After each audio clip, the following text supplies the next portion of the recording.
Hello and welcome. I'm Leanne Gerrans and you're watching W News, broadcasting live from the Al Arabiya headquarters. These are our top stories. Russia says its Christmas Day attack on Ukraine was a success, as Zelensky calls the major missile and drone strikes inhumane. Turkey's president has said Kurdish militants in Syria would either lay down their weapons or, quote, be buried as tensions remain high in northeast Syria. There are no Christmas decorations or lit trees in Bethlehem as Christians face a second somber holiday under the shadow of the Gaza war. We'll be speaking to a Palestinian pastor in the Holy City.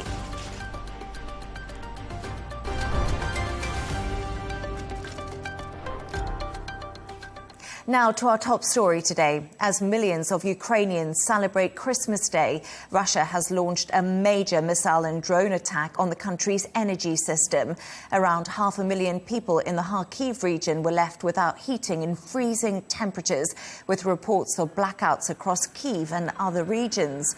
Ukraine's President Volodymyr Zelensky has accused Vladimir Putin of deliberately choosing Christmas Day for the attack. Now, for more on this, I'm joined from Kyiv by our correspondent, Alex Kadier. Alex, thank you so much for joining us this evening. Another attack on the energy grid. What is the situation on the ground, Alex?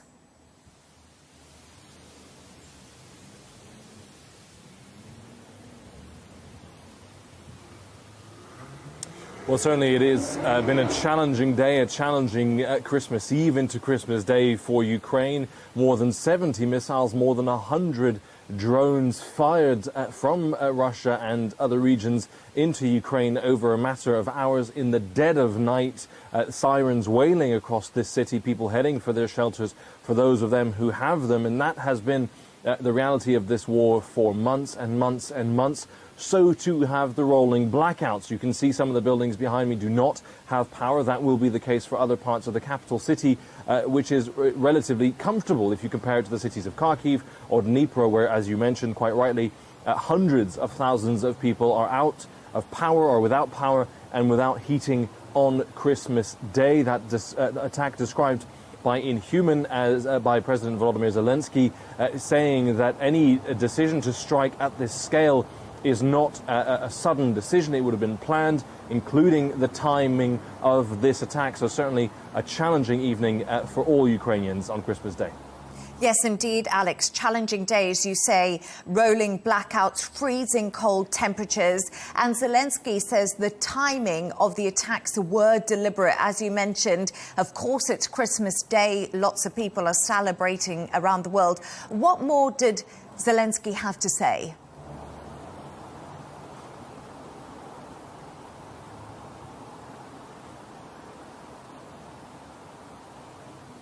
Well, certainly he was highly critical of this attack. He made it very clear that this was no coincidence, the decision to strike on Christmas Day. And if you look at the kind of bombing that happened, some of Russia's long-range bombers seem to have been used in this. It would have taken them hours to fly from their base in the very north of Russia to be able to come and strike Ukrainian territory and fire ornaments into this country. So clearly that would have been a decision made long before. Also, Volodymyr Zelensky's hometown of Kryvyi Rih was targeted in this attack. We know that fortunately the casualties were limited. One person was killed in the Dnipropetrovsk region and a dozen people injured around Kharkiv. So certainly highly critical from Volodymyr Zelensky. Also a reminder of why Ukraine so consistently insists that its Western allies, asks of its Western allies to provide more air defenses for the country. It is a big country, and certainly that energy infrastructure,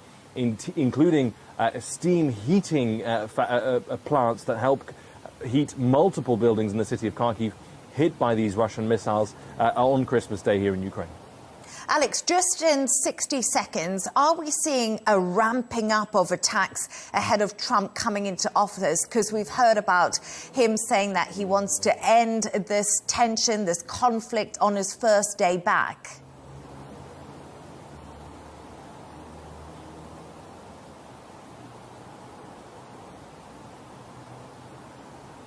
Well, certainly it seems that way. Donald Trump has said he wants to have negotiations. Now, he said he wants to sort this war out in 24 hours. That seems a very challenging thing to achieve. But clearly he wants to enter in some kind of negotiation, some kind of ceasefire discussion between both sides. And therefore you see Russia ramping up its attacks, including on civilian infrastructure like power plants, but also pushing on the eastern front, pushing towards the town of Pokrovsk and possibly planning an assault on the city of Kherson as well. Not entirely clear what their plan is there, but you sense that Russia is escalating, is pushing harder, is striking harder to break Ukrainian morale and try and get some gains ahead of any possible negotiations. If they want to freeze the front line, they are now trying to get as much Ukrainian territory from the country as possible. So certainly it seems like posturing. The problem or certainly the problem as Ukrainians see it, is that they do not believe they can trust a word Russia says. They have had ceasefire agreements with Russia before. When the full-scale invasion started in February 2022, Ukraine was in a ceasefire agreement with Russia, who decided it was no longer valid. So certainly those negotiations, the violence seems to be ramping up, but whether or not a solution is possible seems highly unlikely at this stage. Alex Kadier in Kyiv, thank you so much for joining us this evening, and Merry Christmas to you. Now let's turn our focus to Russia, where firefighters have been battling flames caused by falling debris, which local authorities claim are from a Ukrainian drone which was shot down. According to Russian sources, the attack sparked a fire in a shopping mall in North Ossetia, resulting in 1 death and 3 injuries. Elsewhere, dozens of people have died after a passenger plane crashed with around 70 people on board in Kazakhstan. Authorities in Azerbaijan, where the flight originated, say there were at least 30 survivors. The plane, which was en route to Russia, caught fire as it attempted to make an emergency landing near the city of Aktu.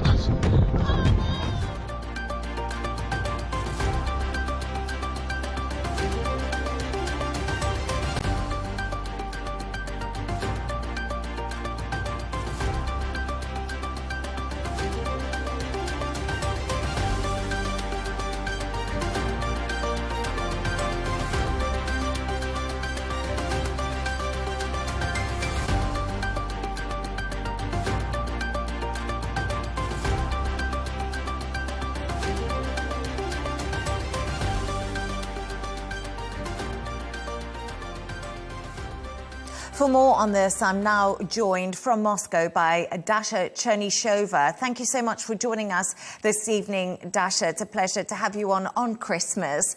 We've just heard from Alex in Kyiv. What have Russian officials said about the attacks on Ukraine's energy grid today?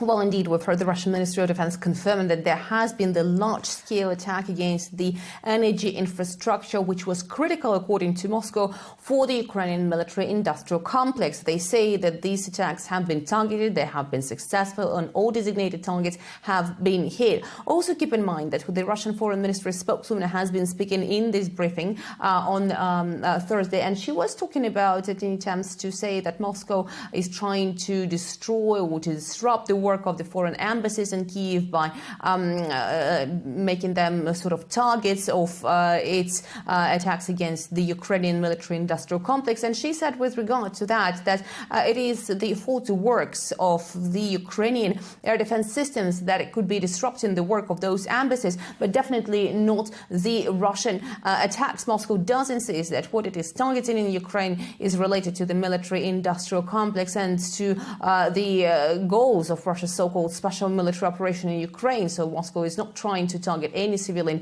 infrastructure. Also, what we have seen is that the Russian side insists it will be responding to any further attacks of the Ukrainian side against the Russian territory. And on Wednesday, we have seen an attack by the Ukrainian armed forces against Russia's Kursk region, where in the village of Lvov, 4 people have been killed as a result of the Ukrainian shelling. And the Russian foreign minister has said also on Wednesday that there will be responses from the Russian side to any Ukrainian attacks. And actually, according to him, it is best that Russia doesn't respond to each attack separately, but waits for several of them to happen and then carries out a response that will be quite hefty.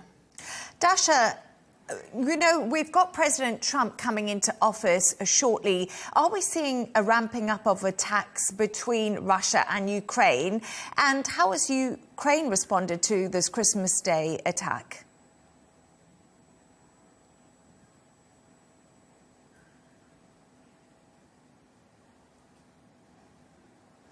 Well, certainly what we understand is happening at this moment, as at least it is seen in Moscow and at the Kremlin, is that Ukraine is trying to speed up its attacks against the Russian territory, tries to destroy as many targets and as many links that there are left between the possibility of starting the negotiated settlement process.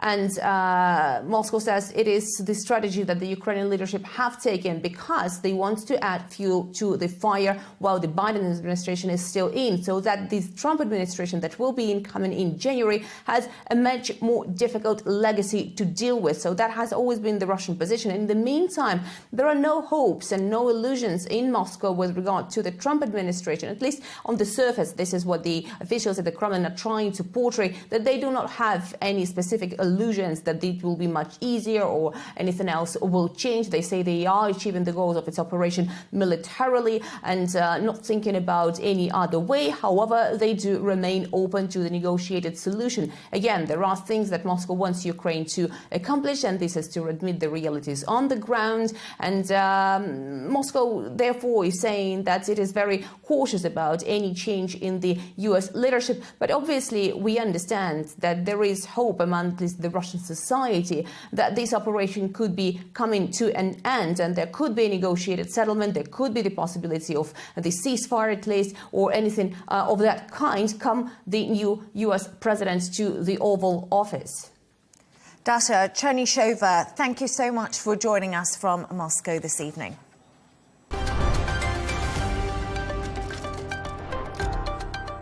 Now let's turn our focus to northeastern Syria, where tensions remain high between the SDF and the factions loyal to Turkey. According to an Al Arabiya news correspondent, the Tishreen Dam area and the Manbij countryside are witnessing a decrease in violence following a counteroffensive from the SDF over the last 2 days. Our correspondent in the region also says US forces consisting of 4 armoured vehicles have settled in the city of Kobani, where life is now slowly returning to normal. Meanwhile, a car explosion in the city of Manbij resulted in multiple deaths and also injuries yesterday.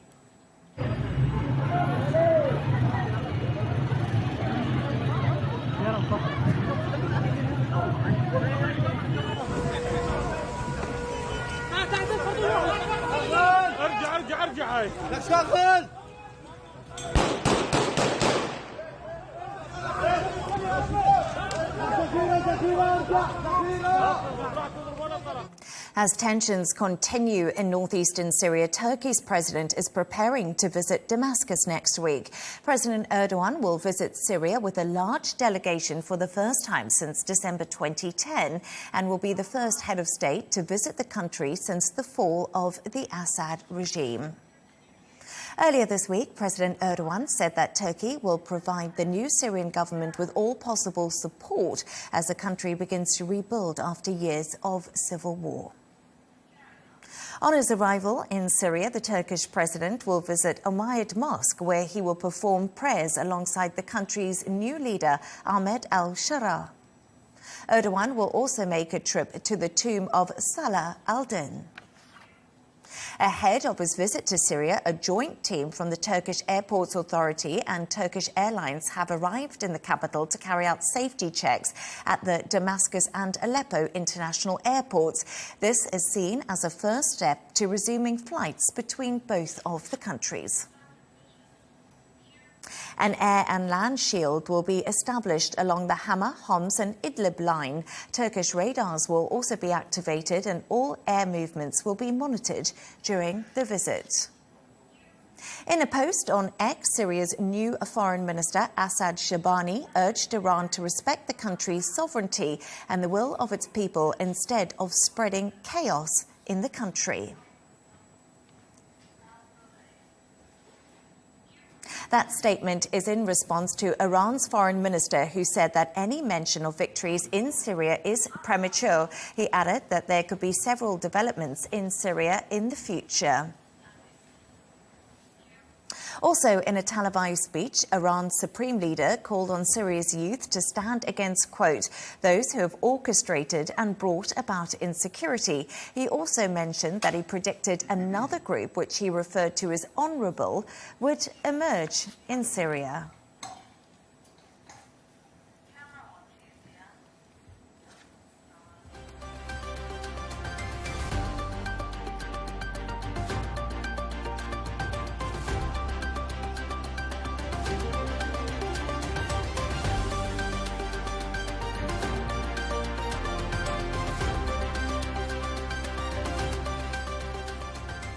Joining me now in the studio is Al Arabia's military and security expert, Riyad Kawaji. Thank you so much for joining us this evening. First of all, we've seen a decrease in clashes between Kurds and Turkish-backed militants. Do you think this could continue? This depends on the status internally. Right now, the Kurds are trying to determine the best options they have forward. There's a major change. There's a whole new authority in charge inside Syria. This authority has been empowered by Turkey, the main rival for the Kurds. There seems to be a strong international support for this takeover inside Damascus, and therefore the Kurds now have to weigh their options going forward. They're trying to negotiate with the new authority in Damascus about options for the future. They're trying to have some sort of a self-rule in the Kurdish areas. There don't seem to be that much progress on that side. However, there is strong Turkish pressure to disarm the Kurdish groups, while we still don't have the final say from the U.S. side, because we're anticipating a change of power in Washington. There's a new administration coming in, and therefore the Kurds are waiting to see whether this new administration is going to be strong behind them or is going to be on the side of Turkey, which will undermine their position. And that's why we see this give and take and this pause right now in the fighting, awaiting this final month of the Biden administration. So there's definitely uncertainty, as you highlighted. The General Command of the SDF says that they are preparing for operations against Turkish-backed groups in certain areas. Can you outline where they're possibly looking and what could happen? Right now, there seems to be two areas. One is Manbij, which is in the suburbs of Aleppo, or on the countryside of Aleppo, towards the east. That's one area known to be rich in oil. Also, there is the area known as Kobani, which is on the immediate borders with Turkey. Turkey alleges that this area has been quite a hotspot, active for the PKK, which is regarded as a terrorist organization. And that's why we see the activities on these two fronts. Turkey has provided a lot of support to the Syrian groups that are fighting on that side. Also, they have taken part occasionally in shelling the Kurdish areas. So the situation remains volatile up there, awaiting, determining the course of action in light of the recent events. So I just want to pick up on Kobani, which you mentioned. It was a scene of a major battle between Kurdish forces and ISIS at the height of its power back in 2014. What could be different this time?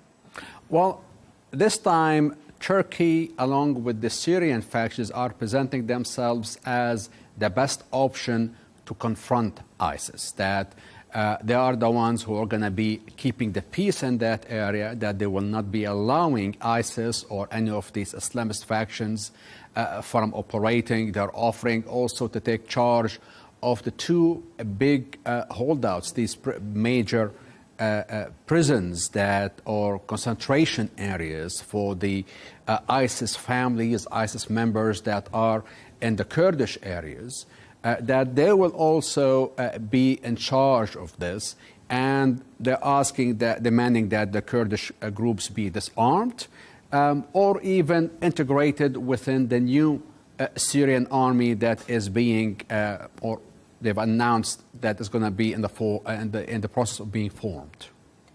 The SDF is calling on the SNA fighters and their families to return to their homes in their original towns and cities within Syria. Do you think we'll see any response from the Syrian National Army at all about this? Oh, well, right now, as I mentioned, there's a process underway. There's a new authority that has been formed. This authority is quickly gaining international support. This momentum is going to give it more legitimacy, and with the more legitimacy coming in, with the more support coming in, we will see more of these factions coming into line and joining the current administration, especially if they manage to put on this national reconciliation meetings to help incorporate and be more inclusive of all these groups to help disarm and reorganize in a new Syrian military establishment. So since the last major operation in the area between 2016 and 2019, Ankara has deployed its soldiers in those areas, with their number today estimated to be around 16 and 18,000. Can you provide any estimates of the size of the forces of each party that might participate in any future battle? It's very hard to put a number. I mean, the balance of power is definitely on the side of Turkey and the groups that are supported by Turkey. Turkey is the main power, the main player. There are expectations to see more Syrian troops coming now to be formally invited by the current administration to help in the establishment and the training of the new military. So right now, Turkey has a major role. It is more or less like the kingmaker inside Syria. And I mean, the Kurds are in a very tough situation, and they are facing a new reality. They have to figure out their best options to cope with it. Thank you so much for joining me in the studio today. I really appreciate it. Have a lovely evening. That's Al Arabia's military and security expert, Riyad Kawaji. Okay.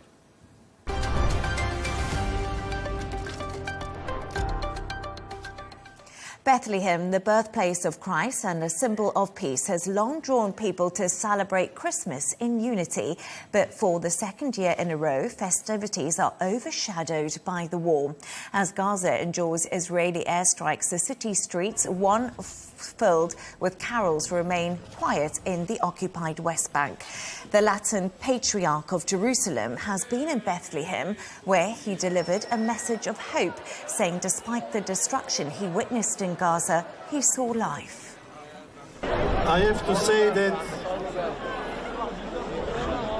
Christmas in Bethlehem is always nice, but this time is the second year we have a sad Christmas in Bethlehem. I just arrived yesterday from Gaza. I saw everything destroyed, poverty, a disaster. But I also saw life. Meanwhile, in Jerusalem, the traditional Christmas Eve procession to Bethlehem was also silent this year. Local Palestinian Christians carried banners supporting Gaza and calling for a ceasefire.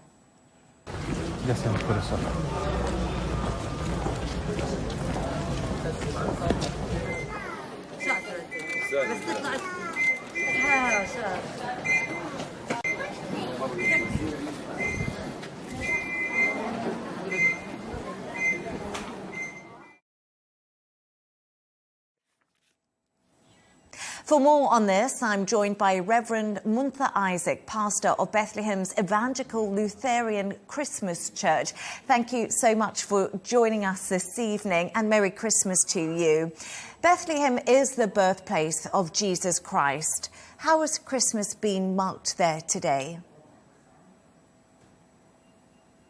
Yeah, it's actually a state of mourning, anger, that this war has lasted as much as it did. We could have never imagined that this war would last so long. We're mourning our siblings in Gaza. When we talk about Gaza, we have family members there, we have friends there. It's really hard to celebrate normally or to live life normally as if nothing is happening.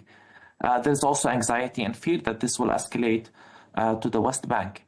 However, there was also defiance. Today we saw the faithful coming to churches. Yes, our churches were empty from the pilgrims who usually come to Bethlehem in thousands to pray with us. But the Palestinian Christians are defiant, and we insist on continuing the Christmas tradition from the place where it all started. And today we saw that in the churches and in the messages of hope that came from our churches, insisting that we are still here and that we're not going anywhere. Your recent Christmas message is titled, "Christ is Still in the Rubble." What did you mean by this statement? Well, last year we created a special manger in our church, the Evangelical Lutheran Christmas Church, and we called it Christ in the Rubble.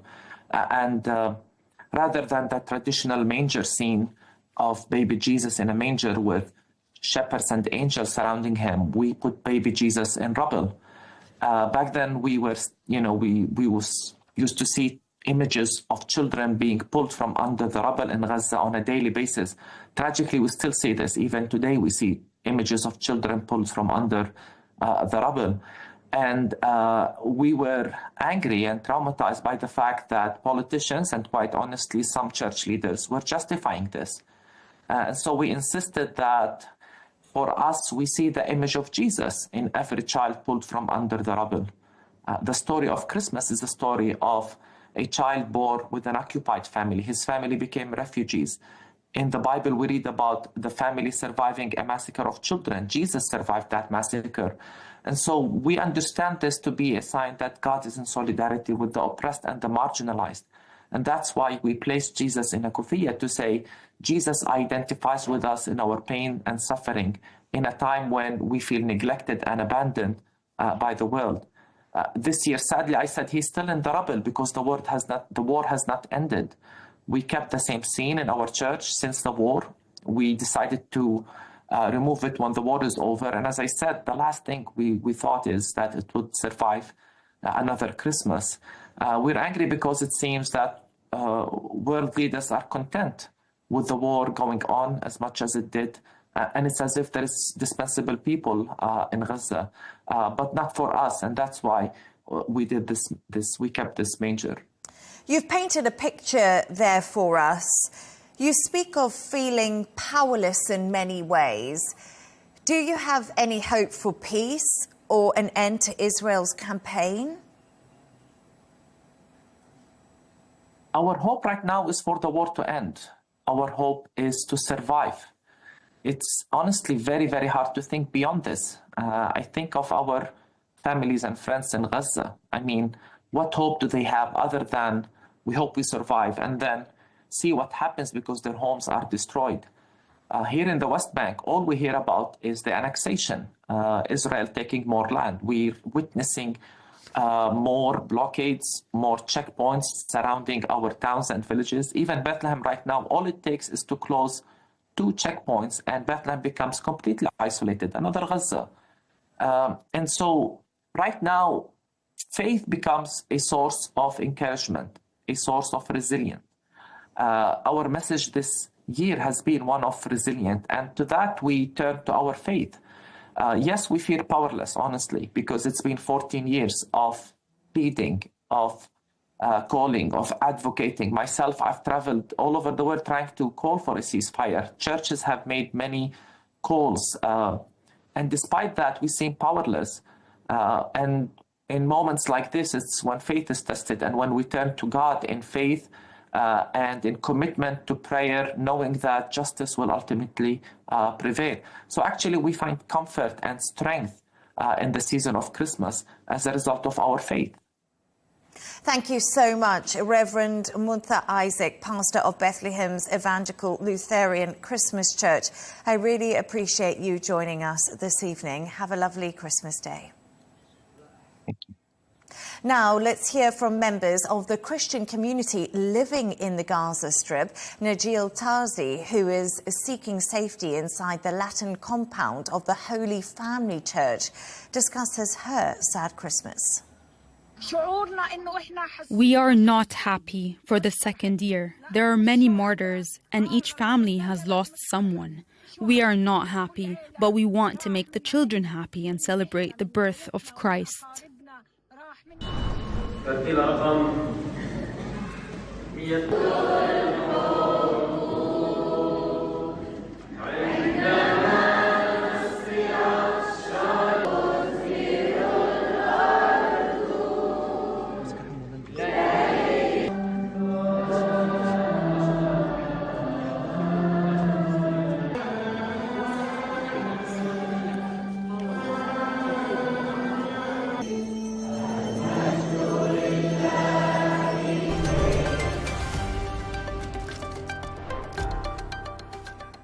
The chairman of Saudi Arabia's General Entertainment Authority, Turki Al-Sheikh, has topped the Sports Illustrated list of the most influential and powerful people in boxing in 2024.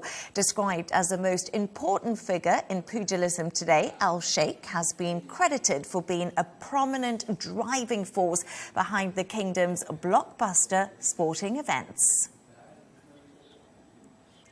The chairman of Matchroom Sport, Eddie Hearn, also highlighted Turkey's role in the kingdom's massive growth in the sports industry in an interview with Al Arabiya News. You know what? I think until you've been to the kingdom and witnessed what's happening here, it's very difficult to understand. You know, I've been coming here since 2019 when Anthony Joshua boxed Andy Ruiz. The change is quite incredible. You know, it is genuinely one of my favorite places in the world to come. The weather, the hotels, the hospitality, but also the energy and the vibrancy of the youth in this country. You know, there's an incredible amount of change happening, and people are very excited and embracing the incredible schedule of sporting and entertainment events that are landing in the kingdom. And, you know, people talk about the reasons behind it. The reasons behind it is because the country is changing. And, you know, if it changes through sport, even better for me, because I think sport is not just the greatest educator in the world, but in terms of entertainment, it can't be beaten. And obviously it's our business as well. So this week we've got the snooker happening as well here. Ronnie O'Sullivan and all the best snooker players in the world. You've got Fury Usyk. You know, it's absolutely non-stop. And really, to bring the World Cup here is just another level. And what I can tell you is every event that I've ever done in Saudi has been delivered to the highest possible standards. So you know that the World Cup, you know, every stop is going to be pulled out to make this one of the greatest World Cups ever. And you know the kingdom will deliver. Like, there is absolutely no doubt. So what a moment for the country. And, you know, the work will continue, I guess, for Saudi Arabia and the government until then, to get everything perfectly right. And in the meantime, so many sporting events, in particularly Riyadh season schedule. It's just incredible. You know, we even added a Riyadh season golden ball to the table, which actually is worth 20 points, which gives you a 167, right?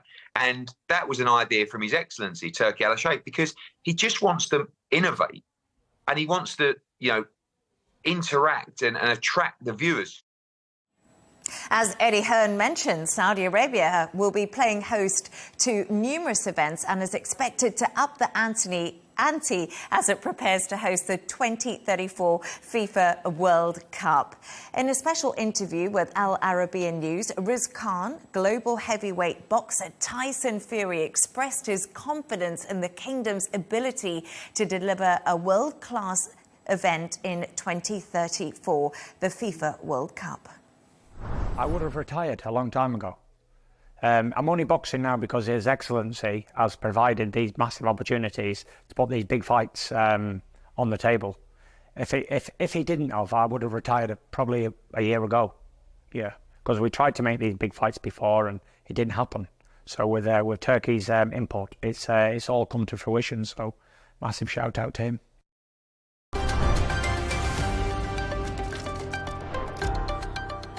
A reminder of our top stories today. Russia says its Christmas Day attack on Ukraine was a success, as Zelensky calls the major missile and drone strikes inhumane. Turkey's president has said Kurdish militants in Syria would either lay down their weapons or, quote, be buried as tensions remain high in northeast Syria. And there are no Christmas decorations or lit trees in Bethlehem as Christians face a second somber holiday under the shadow of the Gaza war. And we did speak to a Palestinian pastor in the Holy City earlier today. And that's all from us on W News. Thank you so much for joining us this Christmas Day. Riz Khan and Hadley Gamble, they're coming up next. And don't miss Tom Burgess-Watson with GNT. Good night and have a very Merry Christmas.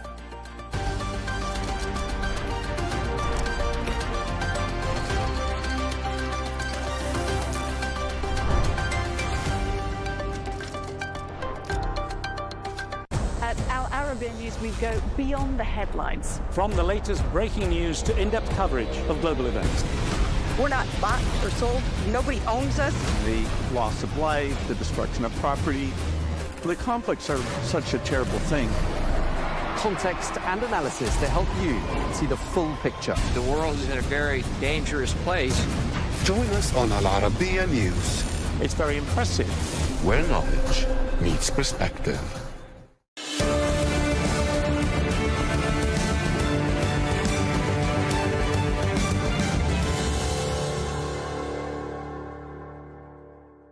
Hello and welcome, I'm Riz Khan. As we approach the end of 2024, let's look back at some of the remarkable guests and interview topics we covered since the Riz Khan Show launched at the start of the year. We've always tried to combine top news issues with human interest stories, relevant topics and inspiring people. And after more than 150 interviews in 12 months, there's a lot to remember. In July's half-year review show, I highlighted a cast that included Bill Gates, Norman Finkelstein, Robert F. Kennedy Jr., Andrew Tate, Tyson Fury, Omid Jalili, and Stuart Copeland. And you gave us great feedback with your comments on the YouTube channel. Thank you. The second half of the year was still dominated by the two most visible conflicts in the news: Israel versus Hamas, and later Hezbollah in Lebanon, and of course the war between Russia and Ukraine. In a two-part end-of-the-year review show, we'll explore those pressing headline stories, as well as some of the lighter items we've covered. For this part one of the review show, there's a reminder that the eyes of the world were largely on the Middle East, Russia, Ukraine, and the 10th US presidential election.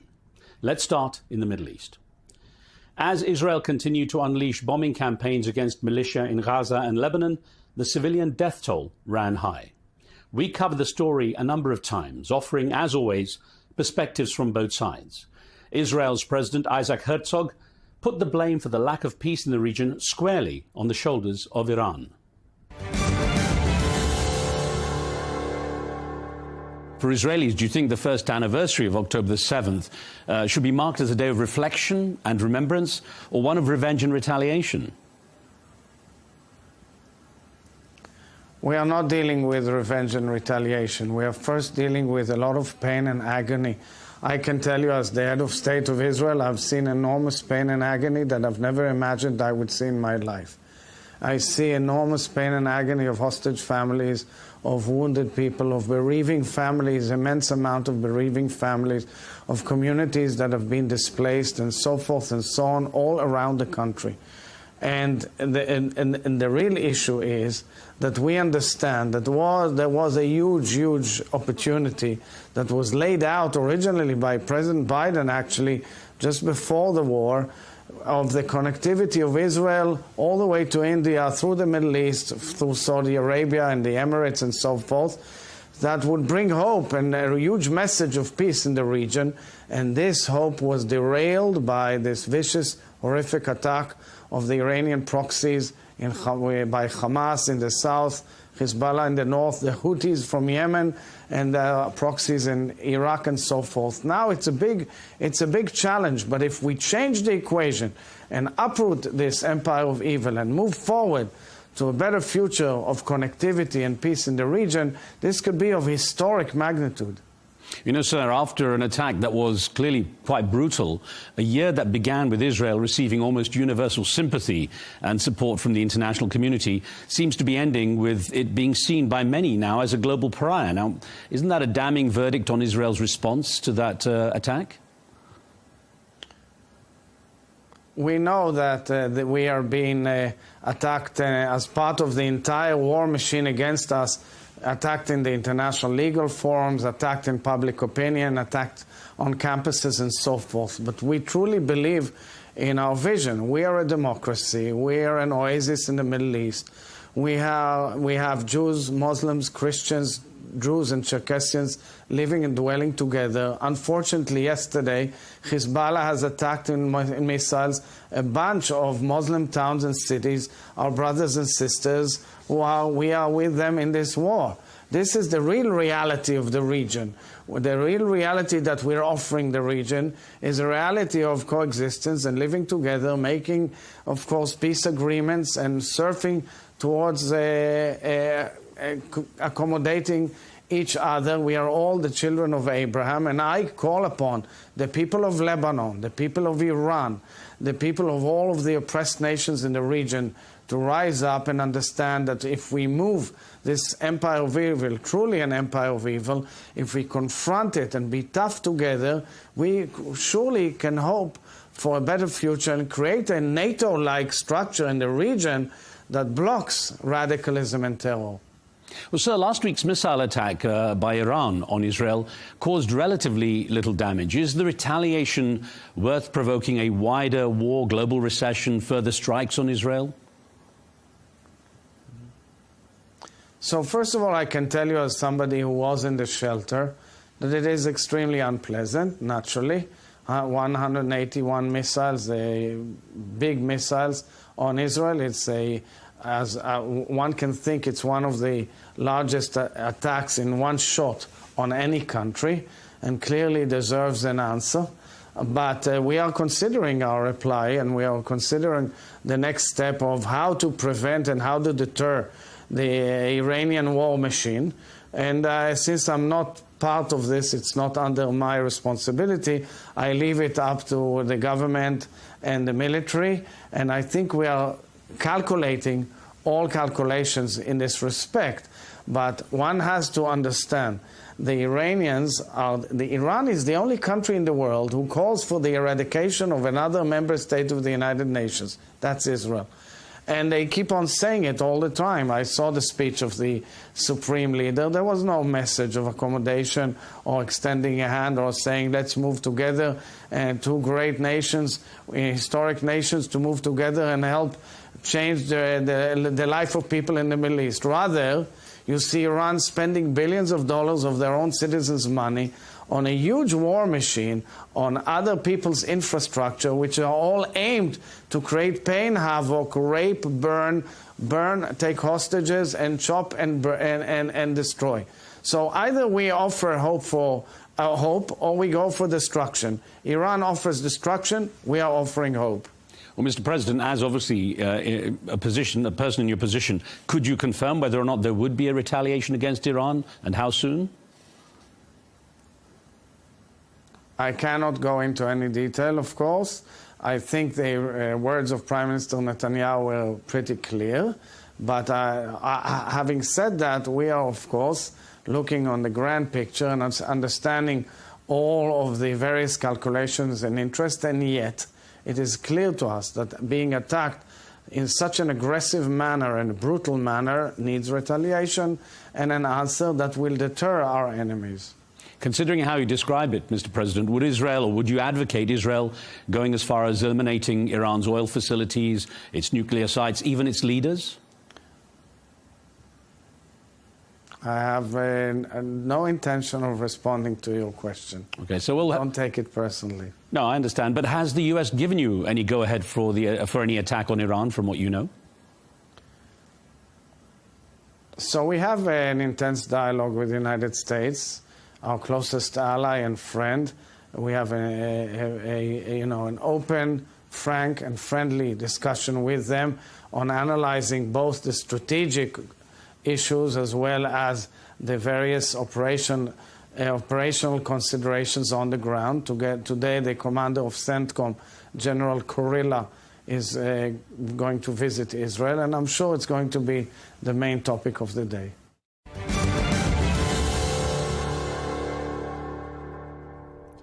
Israel's concerted military campaign included the assassination of key leaders of both Hamas and Hezbollah, including Hamas's key negotiator, Ismail Haniyeh, and Yahya Sinwar, who's reported to have masterminded the October 7th attacks last year. And Hezbollah lost its leader of 3 decades, Hassan Nasrallah, in an Israeli Air Force attack. Hamas's spokesperson, Dr. Bassem Naim, directly blamed Israel for blocking the prospect of any peace and the return of Israeli hostages held by Hamas. If the argument that Israel always throws out is that Hamas cannot be a partner in peace because it's got a stated goal of destroying Israel, surely if Hamas officially says we do not have that goal of the elimination of Israel, that would change the dynamic and the relationship in terms of trying to achieve a peace. Again, what should Hamas do more than to declare its official goal in its political document 2017 by talking about the acceptance of Hamas of a common ground between all Palestinians, which means if we have the chance to have a Palestinian state, an independent, self-sovereign state, on 67 border with Jerusalem as a capital, preserving the right of return, that we will cooperate in this, we will be part of this. But again, on Gaza, you have Hamas, you have October 7th, you have the resistance. In the West Bank, you have the PLO leadership, you have the PA, the Palestinian National Authority. What is the situation on the other side? Annexation of the West Bank, Judaization of Jerusalem, more than 20,000 Palestinians killed between 2000 and 2023 on checkpoints in their own land, in their houses, burned by extremists. What is, again, on the other side, we have a Palestinian partner who is ready to go ahead for this solution. So, but what is the response from the Israeli side? Declaring... no, sorry, Dr. Naim. No, I realize. 2017 or 18, he has declared... Yes. No, sir, I know you've gone over those issues. I was really just looking to see if Hamas would officially make its position one which says we no longer look for the destruction of Israel, and then perhaps Israel has less of an argument against it. But let me ask you this. Did you believe that taking hostages would at least provide you more protection or, preserve the protection of the fighters against Israel's response? And perhaps that hasn't happened.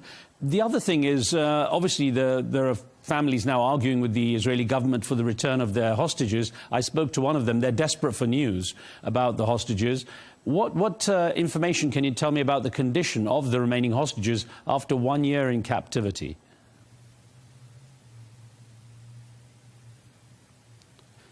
First of all, I want to reject this kind of arguments because it is part of the Israeli propaganda that we have captured Israelis in order to protect ourselves or our fighters. No, we have negotiated with Israelis for years and years to get our freedom fighters, our heroes behind bars in Israeli jails, to get them free. Nael Barouthi is now for more than 44 years in jail, and like Nael, there are a lot of Palestinian leaders and fighters behind Israeli jails, but we have failed. and the international community have also failed to help Palestinians to get their prisoners free. Therefore, the main goal of capturing Israelis, I'm talking about soldiers, is how to get our prisoners free. We have offered from day one, after October 7th, to have a serious prisoner exchange to release all prisoners, all captured Israelis, and to get all our prisoners free.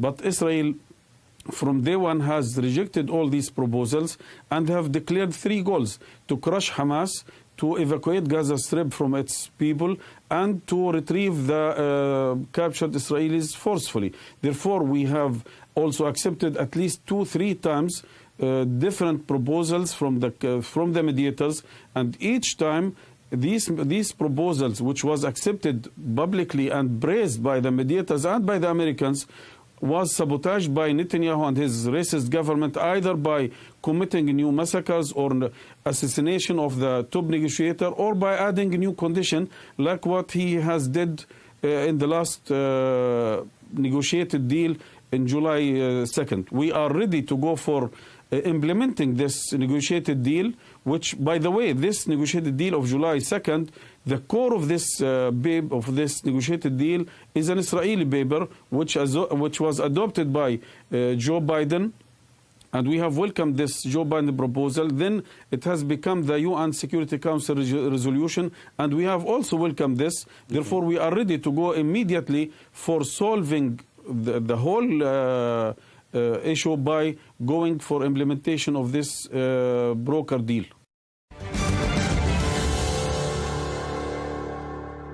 "15 months after the October 7th Hamas attacks on Israel, the stalemate continues. For the Israeli public, the remaining hostages are a primary concern.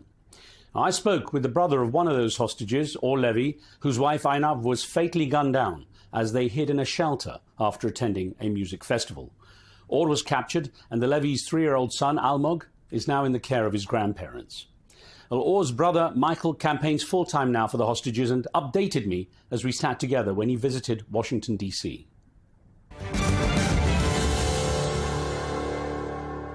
Seeing that video of the attack on that shelter and Or's capture must have been pretty difficult, obviously. But you want the world to see that video. Why is that? Why do you want it to be so public? It took us a while to decide we want to release it and to show it to the world. But the way I see it is that sometimes the world need a reminder. People need a reminder that there are actually live hostages in Gaza. And I know it's really easy to forget about them, but it's about them. It's not about politics or the war or the Israeli-Palestinian conflict. It's about human beings. It's very difficult to imagine what this last year would have been like for you. I mean, it's gone on way longer than most people could have imagined. And I'm wondering, emotionally, how trapped you feel in that moment, because things haven't moved on after so long. So I keep saying that people ask me, what are you going to do on October 7th? Or how do you intend to mention it? For me, it's just another day, because I still live in October 7th, 2023. And things were stuck there for me. Everything feels like one long day. Have you become a community with other family members of the hostages? I mean, how does that help you cope? Obviously, if you do get together, it's a support structure. How have you found that coming together? That's actually one of the positive things that happened because of it. They became my family. I can talk to them. They understand me with no words sometimes, and it's helping. And yet, the difficulty is that all of you, the families of those waiting, you've had to deal with news. Either you hope for news of release, or you have the tragic news, as was the case with the bodies that were found. Yeah, it's terrible. Sometimes when they are getting released, it's the happiest day you can imagine. And sometimes when we hear horrible news like the 6 that were executed, that's the most horrific news you can think of. So in a way, it's like an emotional roller coaster. But the amazing thing is that we stay together. Even the families that got the worst announcement stayed with us, and they keep fighting with us, and that's amazing to see. Conflicts, they have tragedy on both sides quite often. And as you try to cope, and you and the families of the hostages try to cope with the situation on your side, how easy or difficult is it for you to see what's happening on the other side? That, the suffering obviously some of the Palestinians are going through, many Palestinians are going through. I hate to see anyone suffer, and I keep saying it everywhere, that Hamas didn't just do it to us as Israelis. They did it to his own people. The Palestinians are suffering because of Hamas. And the fact that Hamas is still there means that everyone will keep suffering. And like I said, I hate to see anyone suffer. And I would love to live in peace together with Palestinians, if possible. And the only way to do it is to release the hostages, and this will end the war. And that's what I think that the world should do. Push towards this.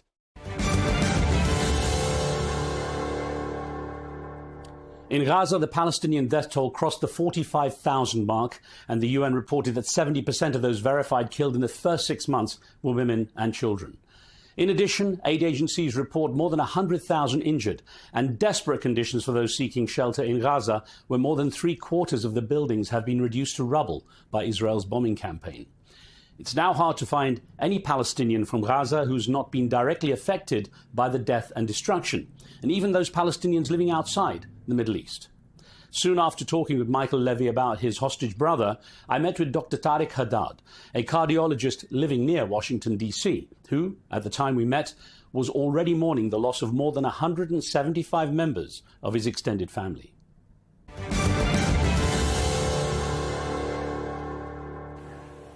When you heard about the attack a year ago, then when did you then start to hear about what was happening to your family members, when the losses started from that? Oh, it's within a few days. The attack started almost immediately, and I would say by mid-October we were starting to see casualties in my family and deaths, and homes being destroyed, and and then they just really started to mount. And most of my family on my mom's side is in Khan Yunis. Most of my family on my father's side is in Gaza. So they were getting it on both sides. And it's, at this point, we've almost lost track of how many deaths in my family. But it's been well over, at this point, 175 people in my family who've been killed. And it's just been a steady stream. It started in mid-October, and it hasn't stopped since. Dr. Haddad, one of the problems with discussing the numbers of people killed, the statistic, is that it starts to cloud what are the actual individual stories, the people, the human beings behind those numbers. And that's obviously now evident more so than ever with you and your story. So let's talk about the members of the families that you've lost. And I know it's a difficult conversation, but tell me about some of them. So, who they were and what happened. Yeah, it's very difficult. I mean, the past year has been a collective nightmare for my family. There's too many to list, and that's the sad part. But just some of the stories that come to mind, just dozens and dozens of children. There's an infant, Somber, who died in December in the middle of the tents in Rafah after his house had been destroyed. And he died after his father had been killed, all of his siblings had been killed, and his mother had been killed. He was orphaned, and he died from hypothermia in the middle of December, a child who was literally a few days old. And he died from hypothermia, completely unnecessary, having had his home destroyed and all of his family destroyed. Another child from my mom's side of the family, Hamza, who, he and his parents and his uncle and aunt and his other uncle and his grandparents all lived in one home. One Israeli missile attack in Khan Yunis on October 25th. killed 16 members of his family. Hamza was barely 10 years old, okay, and he survived. He's the only one of his family. He survived. He woke up in a hospital with an amputation and with the news that his parents, his uncles, his aunts, his other uncle, his grandparents, every single member of his family had been killed. And then he himself succumbed to the trauma from his amputation. I just wish your listeners could understand what it would be like. You know, just take Palestinian or Israeli out of this and just imagine if you were a 10-year-old kid, every single member of your family has been killed, and you wake up in a hospital with an amputation for no reason. You're a child. Another family member of mine from my mother's side of the family, Tuqa, who was killed on her wedding day. Imagine being killed on your wedding day. She was killed with 9 other members of her family on the day of her wedding. Another cousin of mine, Dan Al-Farra, who was killed while she was pregnant. Another was killed on the day she got her PhD while she was sheltering in Rafah. My first cousin from my father's side, Hani, was killed with his mother. He survived initially to find his mother buried from the waist up in the rubble of their home, dead, along with his brother. He managed to survive with a fairly minor leg injury and bled to death the next day because there was no hospitals near his home. In Gaza, every hospital had been destroyed. He died from a completely preventable wound. I mean, the stories go on, and they just continue month after month. Just recently in August, one of my cousins, Abdullah, was going to get bread for his family. His family was hungry. He just went in Khan Yunis just to wherever he could get bread. He had one bag of bread in each of his hands, and he was walking back to his home, and an Israeli missile hit him and killed him. And our last picture of him was him dead on the side of the road with a bag of bread in each hand. Just recently, about 4 or 5 days ago, another large segment of my mother's side of the family, 23 family members, all killed in a strike that was massive, absolutely destroyed. I think I provided you some video, but it's destroyed literally what looks like the equivalent of a New York City block. And it was 9 stories, and numerous families all killed, 23 members of my family. So yeah, numbers don't really tell the story. It's all these human stories. These are all innocent people. These are all members of my family that either I know or my uncles or my aunts know. And sadly, I feel like one of the things as a Palestinian we've learned this year is how much we are dehumanized. We're not really looked at as people, just numbers. And I think their stories need to be heard. Stories there of how the conflict between Israel and Hamas has directly touched the lives of people on both sides. Well, the news from the Middle East over the past 14 months has shifted some of the focus from a conflict that reaches its 3rd anniversary in February. That month, in 2022, Russian troops launched a military incursion into Ukraine, a country already partly annexed some years back under the orders of Russia's President Vladimir Putin. Few expected Ukraine to hold out for so long against Russia, but with support, sometimes on and off, from Western allies, Kyiv managed to largely thwart the Kremlin's invasion plans. Still, Moscow's push further into Ukraine has worried some of Russia's neighbors, especially as fears have risen that Vladimir Putin is now actively engaged in hybrid warfare, using cyber attacks, intense propaganda and disinformation, and even interfering in other countries' elections. The Baltic nations are particularly wary because they closely share shipping routes with Russia and have seen, among other things, damage to crucial underwater data cables connecting various countries in the region. I had a chance to speak candidly with Andris Spruds, the defense minister of NATO member country Latvia, about such concerns. There is a fear among some in the Baltic states and other former Soviet nations that Russia is trying to create a split within each country between those citizens of Russian origin and the rest of the population, and even among politicians who are pro-Russian or anti-Russian. What chance is there Russia could create that kind of division in your country? Well, of course, Russia can attempt and try different kind of means and measures to split and to divide. And I think this has been part of the Russian hybrid activities, again, for years. Of course, we are a democratic country, which means that there is diversity of opinions, diversity of political parties as well. And we are proud of it, that we have this diversity. At the same time, on the fundamental issues, sovereignty, freedom, democracy, supporting Ukraine, there is no split in Latvian society. Yes, there is some legacy of the Soviet Empire. Unfortunately, there are some minority groups within society which sometimes seems to be still living in the past. It could be acknowledged, but absolute wide majority among Latvia's population, including Russian-speaking population, are loyal, patriotic, supportive of NATO, supportive of course, of being a member of European Union, also supporting Ukraine. European officials are investigating what they believe is sabotage of underwater cables in the Baltic Sea, including a connection between Lithuania and Sweden and Finland and Germany. What information are you getting about this issue and what's being described as a hybrid warfare being waged by Russia against the West? What can you do to avoid something similar affecting Latvia? There is hybrid warfare in the region. Absolutely, this is without any doubt. And Russia wages this hybrid warfare activity. I would be a bit more careful exactly specifically on this incident because still some investigation must be completed to make specific already the conclusions. But yes, we are partly facing those challenges of defending, protecting our critical infrastructure. It's not easy. Let's be again straightforward, because we see cables hundreds of kilometers, and you cannot keep the warship above every cable, every place. This is, of course, also understandable. But additional monitoring, additional cooperation among institutions, additional flag appearance, also showing the NATO presence in the region. Also, of course, additionally adding warships and patrolling. This, of course, has been done and must be done. And of course, additional monitoring is certainly the key response to this.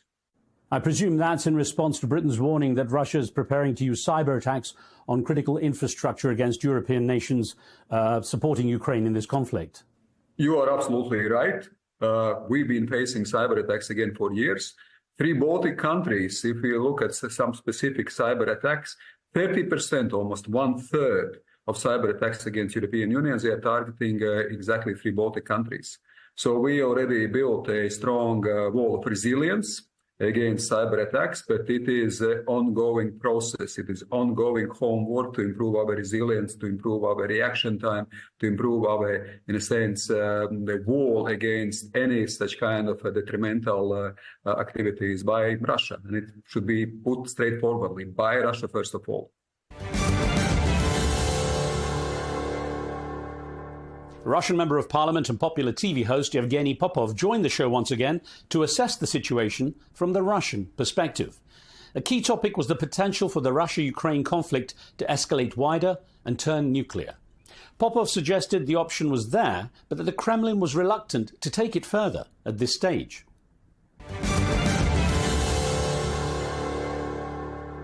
Evgeny, good to have you back on the show. Now, following the recent developments in the Russia-Ukraine conflict, both the green light given to Ukraine to strike inside Russia and, of course, the Kremlin's response with the use of new hypersonic missiles, how much closer is the world to nuclear war?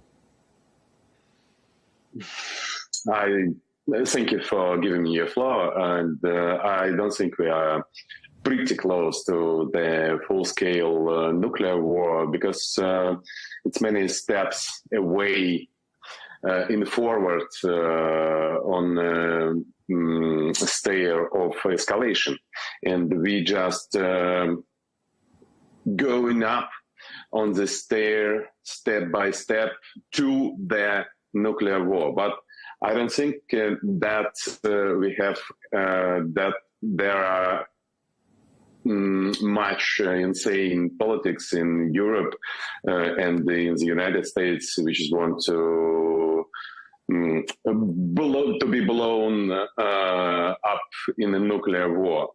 And that's why I think we are closer to the negotiations than to the nuclear war. I'll touch on that a little bit as the show goes on, but President Putin suggested the use of this new Oreshnik missile was a warning to the West. What do you think will happen if the West doesn't listen to this warning? It's hard to say for me because I'm not a guy from military Ministry of Defense, but I think it was important warning from Russia to any countries who thinks that we're not going to respond to the escalations. It was a signal to the West, to Washington, to London, to Paris, which is already using their missiles against historically Russian territory. It was a hard signal, and I think it was it being heard in Western capitals. But I don't think that Ukraine and Washington will stop using the missiles again against our territory. But on every step which Washington or this lame duck administration will do, we have a response. But it's better for us to be on a table, on a table of negotiations rather than using new type of weapon.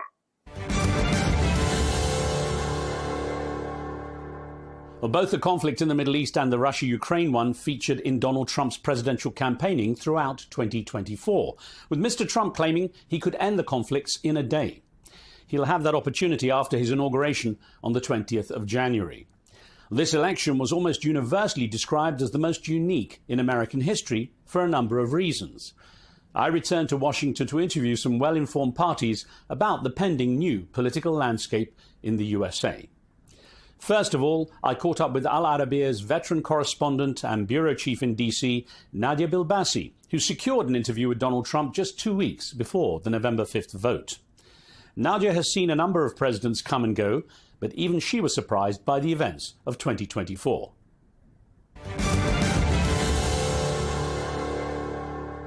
Riz, this is completely different than anything we have seen before for so many reasons. Number one, you have 3 months before the election and you have completely new candidate. We didn't go through the primary system. You know, we covered the primaries, but for a different candidate, which is President Biden. So it was very, very different in every sense of the word. We have a candidate who was a vice president, a woman, and the whole world probably was waiting to see if the U.S. is going to elect the first a woman president and a woman from a minority, which is African and Asian origin. We also have a president who's been indicted, a former president who's been indicted. We had a former president who had been attempted assassination on his life twice. It was very strange in so many ways, and the polling was showing that they are so close to each other. So I never seen a percentage that close till almost hours before the results came out. Yeah, how surprised were you by it being literally a landslide for Donald Trump? I think it wasn't just me. I think President Trump was surprised too. How's your relationship with him? Because you served as a correspondent here, as a bureau chief, during his first presidency, and of course you got to interview him recently. True. When he was in the White House, I think he has a very combative relationship with the media in general. You have to admit that certain journalists were, they were seeking this kind of conflict, and we saw it on air, actually, on many networks. This is why he was very probably upset and angry of how the media in the U.S. is treating him. For me, it was actually when people ask me, because I covered the White House since President Bush, we have more access during President Trump than any other president, which is very surprising. Why? Because he did not follow the system. The system is always being like, if there's a press conference, then the White House will pick and choose certain reporters to ask the president a question, maybe 9 reporters out of 60 or 80. With him, he will open it and he goes like, anybody want to ask a question? We go to the Oval Office for what they call a pool spray, supposedly for 5 minutes. We can say for an hour. he will take every question because President Trump came from the media background. He understands the value of the media, and he also cannot stay away from being the headline in the media. So he always liked to generate news and make news, which is good news for journalists. But again, this relationship that he called the media the enemy of the people. Now, for me, I've been working with this interview for years, in fact. It happens in the last 6 months, when basically I called every connection that I know that will lead to him. And finally, I got a phone call from one of his closest advisors in April. And he told me, we're not doing interviews with the foreign media now, but I promise you, after Labor Day, we're gonna revisit this. And he said, I heard from so many people about you, so this is how it worked. Experienced Republican Party advisor Adolfo Franco was Donald Trump's spokesman during the 2024 campaign. He believes a fundamental change in the mindset of Americans is why Mr. Trump had so much support at the ballot box.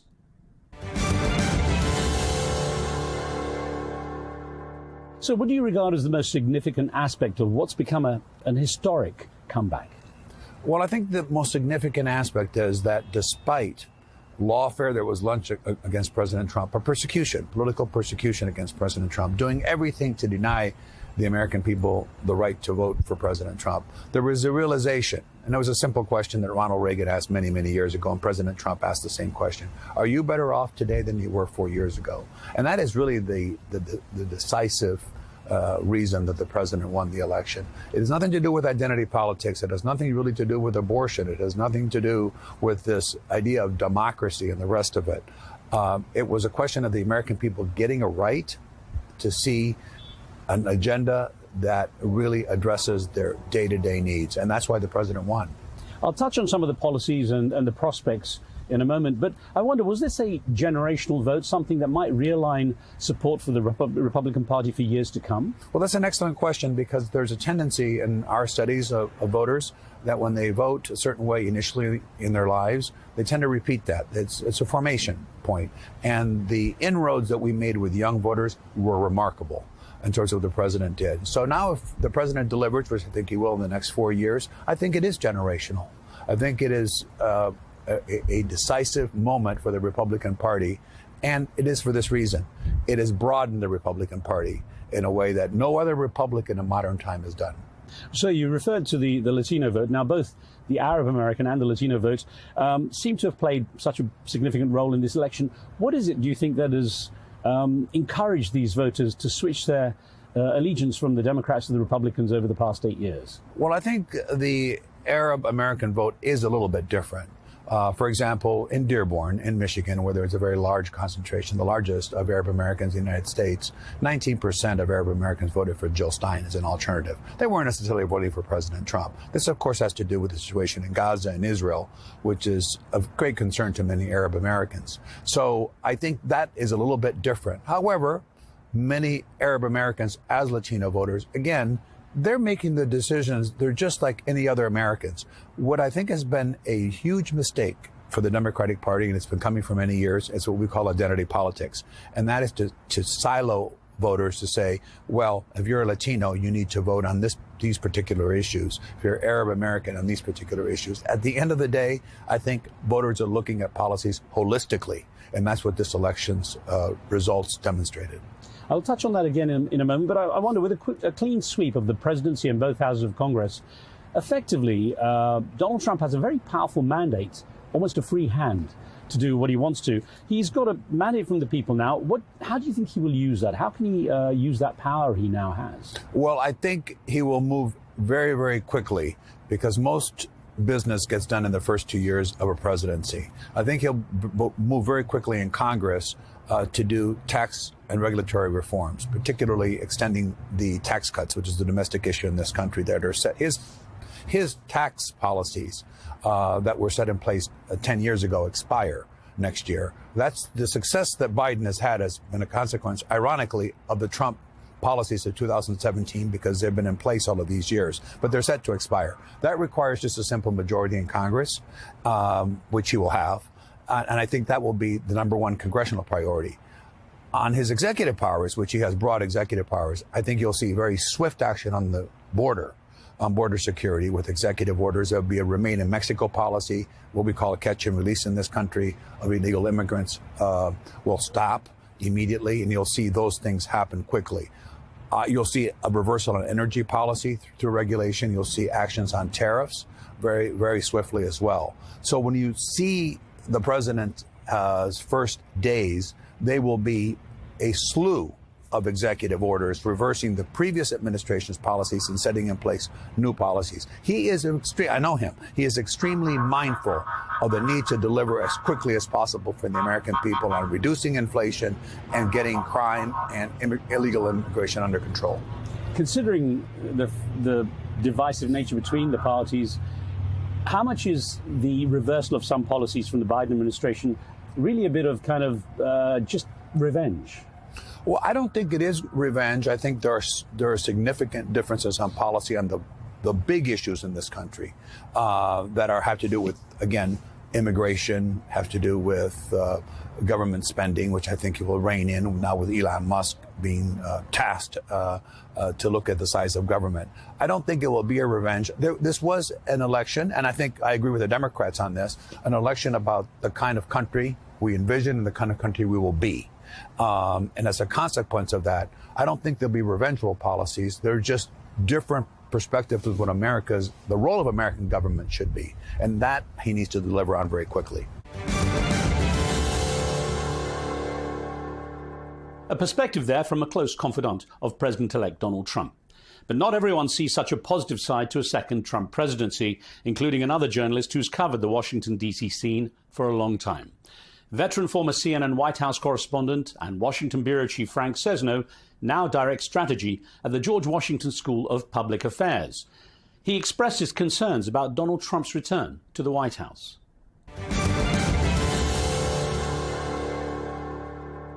As an American, as well as a senior media figure, are you bracing yourself for a major difference in the way the US works both domestically and internationally? Yes, I am bracing myself for a very substantial shift. And I think a shift that people haven't still been able to really fully apprehend. Because last time Trump came in, it was sort of surprising. And there were people who came with him from, the traditional Republican Party, the gatekeepers, the guardrails. Those are all gone now. Trump knows where the levers of power are because he's had them. And he's had 4 years to stew about it. And as he has made very, very clear in his public remarks, he does seek a degree of retribution and revenge. And the people who he's bringing with him, those who've already been nominated for some positions, have very strong, some would say, would use the word extreme, positions on things. So I think it's going to be a fiercely anti-regulatory, nationalistic, if not isolationist government that's going to be ratcheting up trade war pressures and other things to assert this MAGA agenda that Donald Trump very clearly talked about and brings to office. I spoke to one of his advisors, knows him well, who said he expects Donald Trump to tone down the rhetoric to a large degree, that things might be a bit calmer this time. I have never seen Donald Trump tone down the rhetoric, and even if he does, there are people around him who don't want to or don't need to. Because now it's not about rhetoric. Now it's about power. They don't need to scream about it and cajole the party, whatever, and plenty of people voted for them and like them and want this. And I think we need to listen to that and understand what that means. But they know what they want to do. They've advertised this very clearly. And so it's not about rhetoric. It's about reality. It's not about speeches. It's about action. What did this very divisive election teach you about the way Americans consume news? Well, I think this very divisive election taught us a lot of things. First of all, I think it taught us that Americans are not very good at listening to other Americans. I think it taught us that the years of division and this notion that, well, if you just look at Donald Trump and understand what he's doing, you'll realize he's not qualified for office, has not been a message that has sold. And the role of traditional media has been eviscerated. The role of traditional media has been so weakened and so changed. Candidates don't need the media, traditional media. That's why Trump didn't do a second debate. It's why he sat for virtually no mainstream media interviews. And Harris did very little of that either. I mean, so they went through their influencers, their podcasters, their friendly interviewers to get to the niche audiences they wanted. Social media filled in a lot of the blanks. And the role of traditional news, of traditional media, which I know well from previous years, it still exists, but it's been marginalized. With social media playing a much bigger role in everything nowadays, as you've indicated, what does it tell you about the way election coverage has evolved? Election coverage has evolved to cover what you can and grab that piece of people's attention that you can get. Broadcast networks audiences are down. Cable news network audiences are down.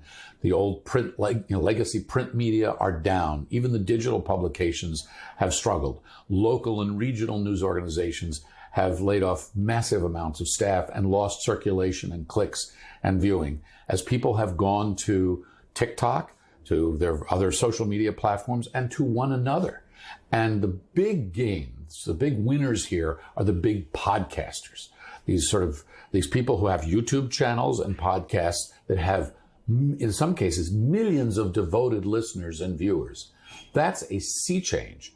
And those podcasters and YouTube channel stars, they don't play by the journalistic rules that you and I used to play by.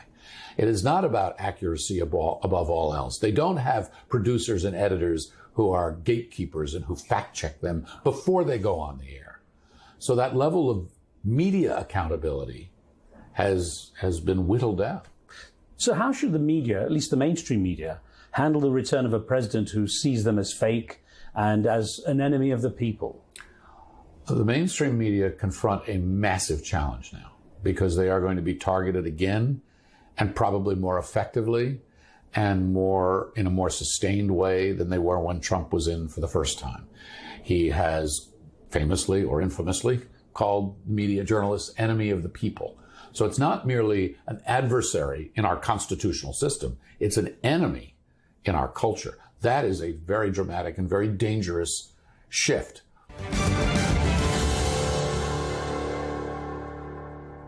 Well, we don't often get the chance to canvass public opinion, but we do want to hear your voice. So while in Washington, D.C., we stopped a few people near the Capitol building for their thoughts on which social and global issues the new Trump administration should prioritize.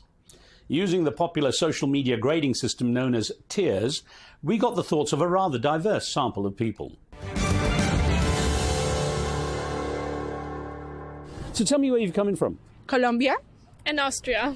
All right, so now Donald Trump is going to be back in the White House. As people who are living overseas but might be affected by policies, what are you most worried about? What are you most happy about?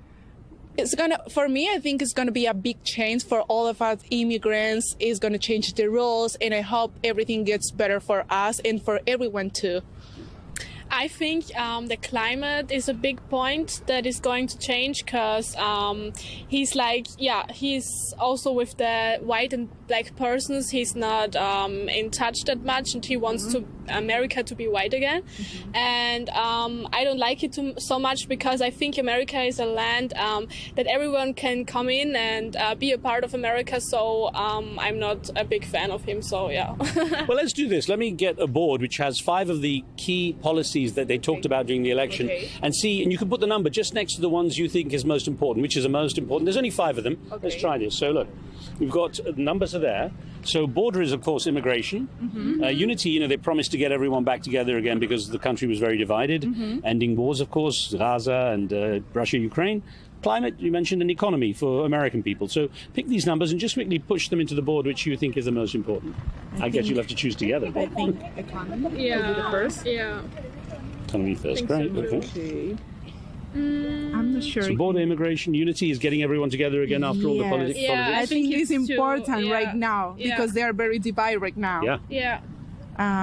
Okay. And I think the climate is very important. Yes. So free. Yes. Okay. Yeah. I want border. Yeah. I think so too. And 5. And 5, yeah. Any wars. Any wars. All right, super. So tell me where you're from. I'm from Egypt. Welcome. Yeah. I'm from Kazakhstan. Welcome again. So listen, it's an interesting time post-election in the USA. A lot of people are wondering, how things are going to be in the next 4 years as Donald Trump becomes president again. What are your concerns? What are you happy about? What are you worried about? Yeah, I'm happy about that. It's going to be like less for like immigration, like the illegal immigration.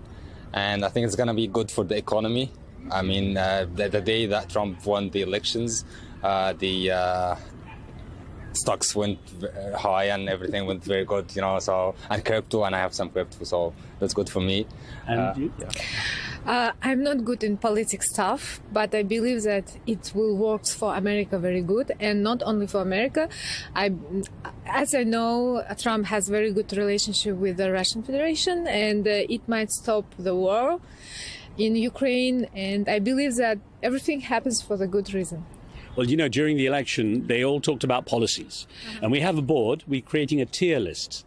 And we just want you to put the numbers next to the policies, the issues that you think are the most important. So it's 1 to 5. I'm going to bring this up to you. So, guys, if you want to just take those numbers and put them in the order of which you think are most important. Oh, all right. So border, of course, is immigration and so on. Unity is getting the country back together again. Ending wars. Ending wars. Okay, let's just put it here. First thing for me. Right. Because, I live close to Gaza in Egypt. Oh, goodness, yeah, of course. Okay. The second, I guess, borders. Borders. Okay. Pretty good. Well, I'll put economy before borders, actually, but it's okay. Okay. Joint agreement. Yeah. Okay. I guess unity. Okay. So what do you mean by unity here? Well, it's, the country got very divided here. And so people are, worried about it. And so then 5 would be climate. Climate's coming in last. Yeah, I mean, the weather's been nice today, so... Oh, you're cheating. Hold this up and we'll just get a picture of you guys holding it. Thank you. A couple of quick questions. What's your general feeling on the way the vote went? I think the way the vote went, it was mixed feelings. Really want the new administration to be successful in what they promised, things like economy, ending wars, things of that sort. If they can be successful, I think everyone will be happy at the end of it. Do you think a new Trump administration is going to change things much, the way your life is, will it be affected? I think so. Last time around, the economy was really good while he was president. At the end, it kind of suffered a little bit, but that everyone was in that boat together. But I think economy will be better. Well, now Donald Trump is going to be back in the White House. What encourages you most and what scares you the most? The encouragement part is he's now saying he's pro-legal immigration. So that's the encouraging part. He is going to turn around the economy. So that's also positive. The scary part is with which speed things are getting implemented. So it can be I just hope no rash decisions are taken. That would be something that I would look out for. What's popular on social media is tier lists, where different tier of priorities occur. So I'm going to show you a board that has 5 of the key policies that were referred to in the election. And I want to just get you to put numbers quickly against which you think are the most important of these. So, Neil, if you would, could you bring it over and you can... Yeah. So I think ending wars would be the first priority, considering that will drive a lot of other things as well. The economy can be better if there are no wars, etc. The number 2 would be economy, considering he is the most pro-bullish economy person in this race. Okay. The third, I would say, would be in unity. So bringing the country together. Yep. That while we are bringing up the economy, ending wars, bringing all the people together would be definitely a good one. And then border. Just cleaning, not in the sense that making sure things are done due the legal process. And finally, climate change. And he said he's going to drill. Yes. The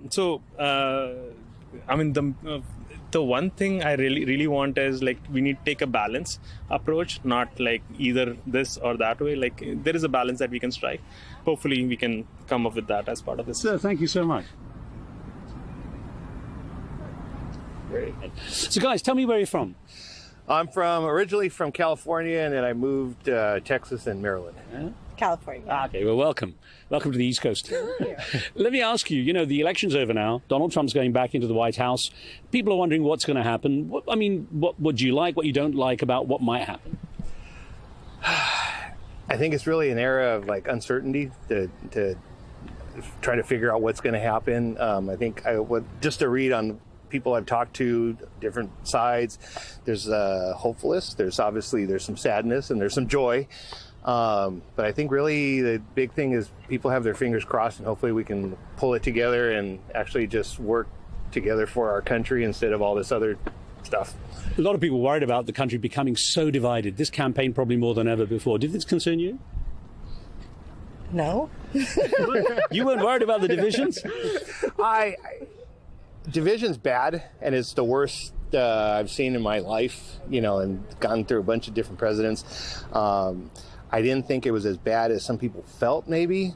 Like we just came back from Gettysburg, and having seen where America was at that time when literally hundreds of thousands were dying, fighting the Civil War, we're not there. And so I thought it was a little overplayed that people would talk about it being there. But the division's just bad. There was a time when we used to be able to just disagree and move on with our lives and do what's best, the best we can. And it just seemed that we've lost that sense of what's right and what's wrong and how to balance that. Be able to just disagree and again move on and do good things. So I'm going to ask you a favor. What's big on social media now is tiers, layers of priorities. So I've got a board, and it's like five of the policies that were discussed, from unity of the country to border, immigration, and so on, economy, and so on. And just put a number by which one you think, in the order you think they're most important. Okay. So here, for example, which one would you make number one, which to number two, and so on? I would say number one's definitely the economy. It always is. You can't feed your family. There's not much sense in talking about anything else. Number two, me personally, and it kind of goes together with the economy, because the border, no nation can just keep a wide open border and you'll see this in Europe. I spent 2 months in Europe, and you see the same thing over there. They're struggling with that. So number two I would definitely say number two. Okay. Unity, just because if we don't get that piece together, that's got to be at least number three. Number four, war is never good. Yeah, and so climate comes in number five. And then, climate comes number five, because if all the other pieces aren't in place before that, what's the point? Just make sure you get on a good side.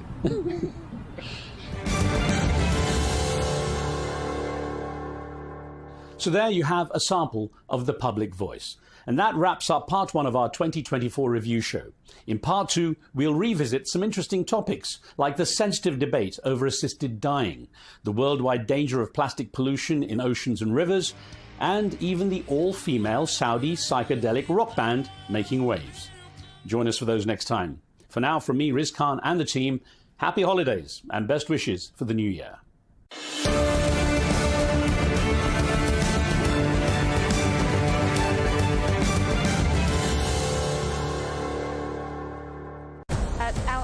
News, we go beyond the headlines. From the latest breaking news to in-depth coverage of global events. We're not bought or sold. Nobody owns us. The loss of life, the destruction of property. The conflicts are such a terrible thing. Context and analysis to help you see the full picture. The world is in a very dangerous place. Join us on Al Arabiya News. It's very impressive. Where knowledge meets perspective.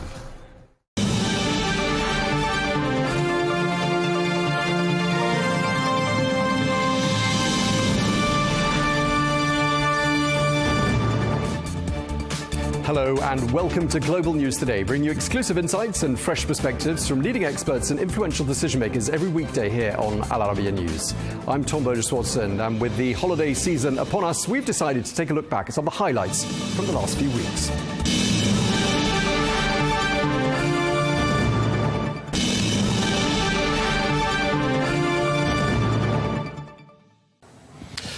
Now, the US President-elect Donald Trump has chosen Elon Musk and Vivek Ramaswamy to run a department which will focus on efficiency outside the bounds of the government. Well, Musk, who is amongst Trump's biggest supporters and donors, is known for his ruthless approach to cost-cutting. Well, in the announcement, Trump claimed that the duo will help, quote, dismantle government bureaucracy, slash excess regulation, cut wasteful expenditure, and restructure federal agencies. Well, reacting to the announcement, Musk took to his platform X, saying that all of the department's actions will be posted online, calling for public participation. Musk also said that the process will be both, quote, extremely tragic and extremely entertaining. Well, for more on these developments, I'm joined now by Elon Musk's father, Elon Musk. Thank you very much indeed for being with us once again, Mr. Musk. Great to have you with us. This is another first for the Musk family. Have you called your son to congratulate him?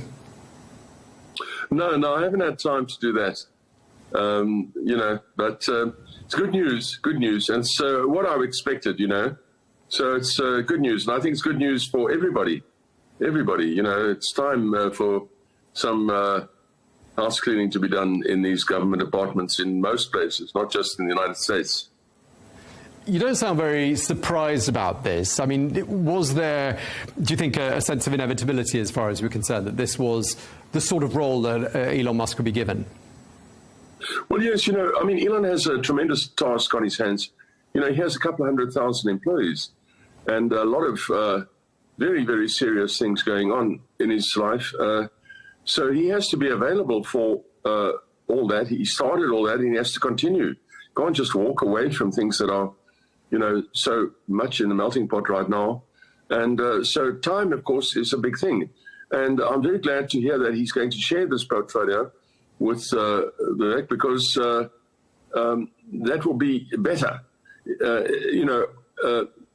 People at Elon's level and that have a great deal of their time is taken up every day by the decisions. So to have him sit in an office somewhere in Washington, waiting and twiddling his thumbs, no, he has to be called upon on a sort of consultancy basis. We're going to talk a bit more about the role and how it's going to be shared with Vivek Ramaswamy in just a moment. But I just want to ask you why you think Donald Trump chose him for this job and what you think he brings to the table. Well, obviously, Elon has started the only viable space launch facility on basically, nothing. He had almost nothing to start it with. And he started the biggest motor car company in the world with nothing, almost nothing to start it with. He didn't have big money behind him or anything like that. He used money he had to make sure that he could do that. And he's very frugal. He's always been frugal as a young boy. And he wants to do things as cheaply and better and quicker than anyone else. And I can't think of anyone more suited to a role like this than Elon. So, for example, when they bought X, he went in, saw what was going on, sent his cousin, my brother's son, in and said, clean this place up. And they reduced it from 8,500 to 1,000 employees. And it now functions better than it ever did. You've, of course, known your son for 53 years now, and you mentioned some of the traits he demonstrated when he was younger. I just wanted to ask you to share an anecdote about your son, if you feel able to, something that perhaps showed you very early on that this was no ordinary son. This was a son who was perhaps going to be the richest man in the world. Well, there's a lot of things I can think of. There's so many, but I can tell you one that I repeated now quite a few minutes ago to Swedish TV, and that is that once in about the 80s, we were due to go to the two sons, Elon and Kimmel, grew up with me. From the entire school period, they stayed with me.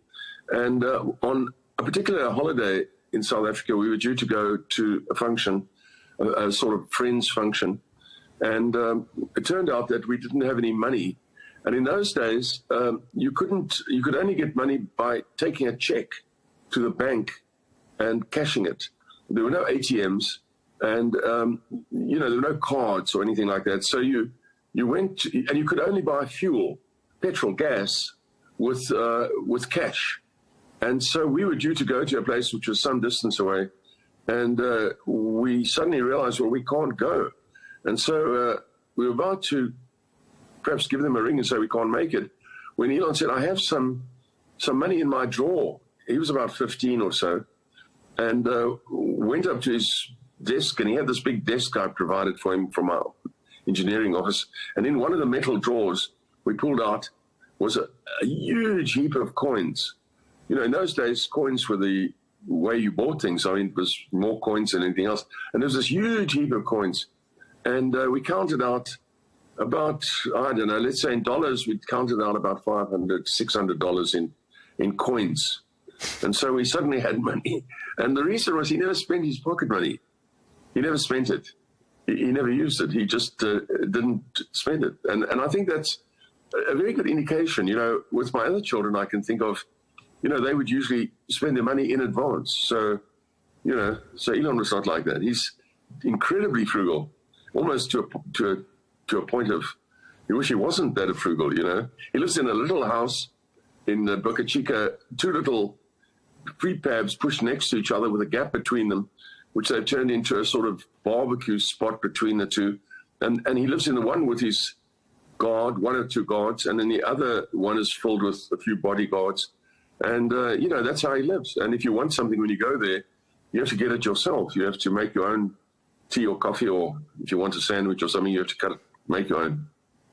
Very telling indeed. Now, Donald Trump, of course, has received millions of dollars in help from your son. That obviously gave him a big boost on the campaign trail. I mean, do you think there's a sense here that Donald Trump really does owe him for that electoral victory? No, not at all.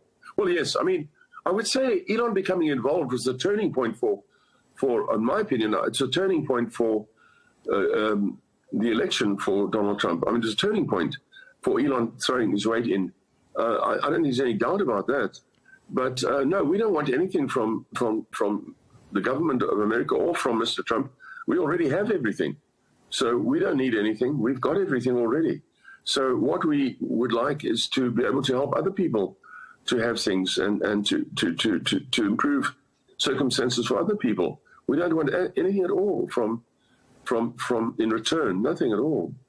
But it's clear that even in the last week, I mean, since it became clear that Mr. Trump had won the election, your son's been pretty much permanently at Mar-a-Lago. Correct me if I'm wrong, if he hasn't been at Mar-a-Lago, but it's been reported that that's where he's been the last week.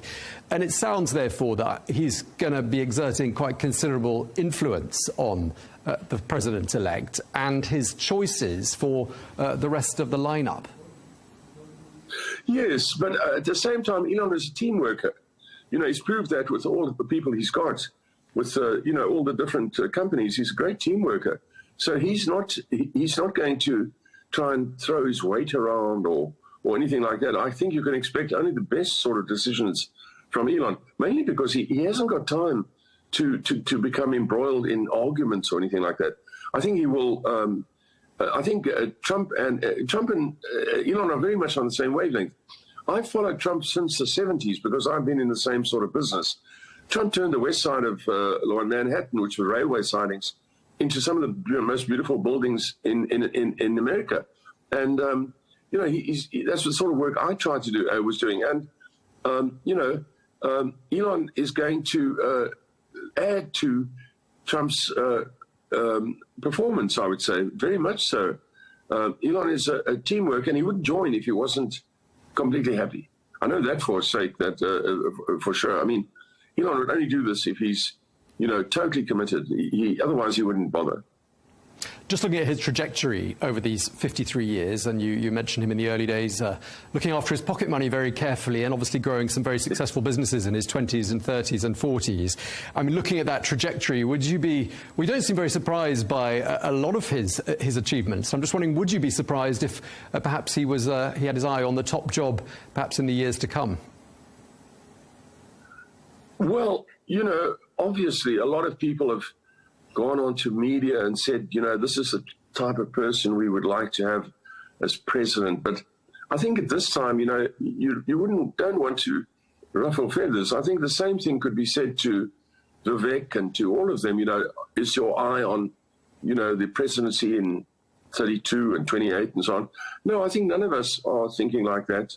We just want to make sure that this is a big success. I mean, America has been on the wrong road for 4 years. And a very bad road. And getting it right again is not going to be an easy task. It's going to be very difficult. And, you know, I think I can honestly say that Trump has united America. So if you look at a map of America now, it's all one color. And so we have a situation that the people will be very much behind him. And these people who are generally out to cause trouble, I think they're just going to disappear. You know, I saw this morning that CNN's on the point of bankruptcy. I wouldn't be surprised. I don't even know how they continue as it is. So, you know, Elon has no eyes on anything more than trying to make sure that whatever he does now, he doesn't give a half a job, and that he's able to give a proper job without affecting his own work, you know. I think that would be a big concern to him, that, you know, having to give up many of the meetings and board meetings and so on he has to make with his existing companies, of which he's the chairman and CEO, is very difficult if he has to say, well, I can't do that, I have to go to the government. So he would be trying to see how on earth he can make sure that he covers everything. And I'm sure he will. I'm sure he will. There's going to be a lot of multitasking required. And just in terms of the personality of your son and also Donald Trump, I mean, they've got some traits that, you know, as an outsider, I don't know either person, but they've got some traits that one could say are similar. They're both said to be competitive. They both seem to be disruptors. I'm just wondering if you think that's justified, and whether you think they've got other personality traits in common, the two men. Well, yes, you know, I told... many years ago, about 8 years ago, the boys held a party for my birthday in Cape Town, and they brought about 20 film stars and important people from America to this party. And during this party here in Cape Town, one of the people that came was with Hollywood. He said to me, with some John Favreau, he said to me, "We believe you support Trump." And I said, "Well, yes," and everybody had a good laugh about it. And you know, I said, he said, "Why do you support Trump?" And everybody was laughing their heads off. And I said, well, not Elon and Kimball, they just kept quiet. They were very upset about it afterwards. And I said, you know, I support Trump because he's just like us. I said to Elon, he's just like us. That was the actual words I said to my sons 8 years ago. I said, he's just like us. And so that answers everything. And afterwards, Elon and Kimball were both very upset and said I embarrassed them. But since then, they've thrown off that type of friendship, and they've focused more on, you know, other people, and they don't worry about the Hollywood crowd anymore, you know. But it means that they will see the other side of the story if people criticize Donald Trump. They'll be able to see Elon why. Is dead center. Let's just make clear here. Elon is dead center. He's not far right or anything like that. He's dead center. And to a large extent, Trump is dead center. I know people can't understand that.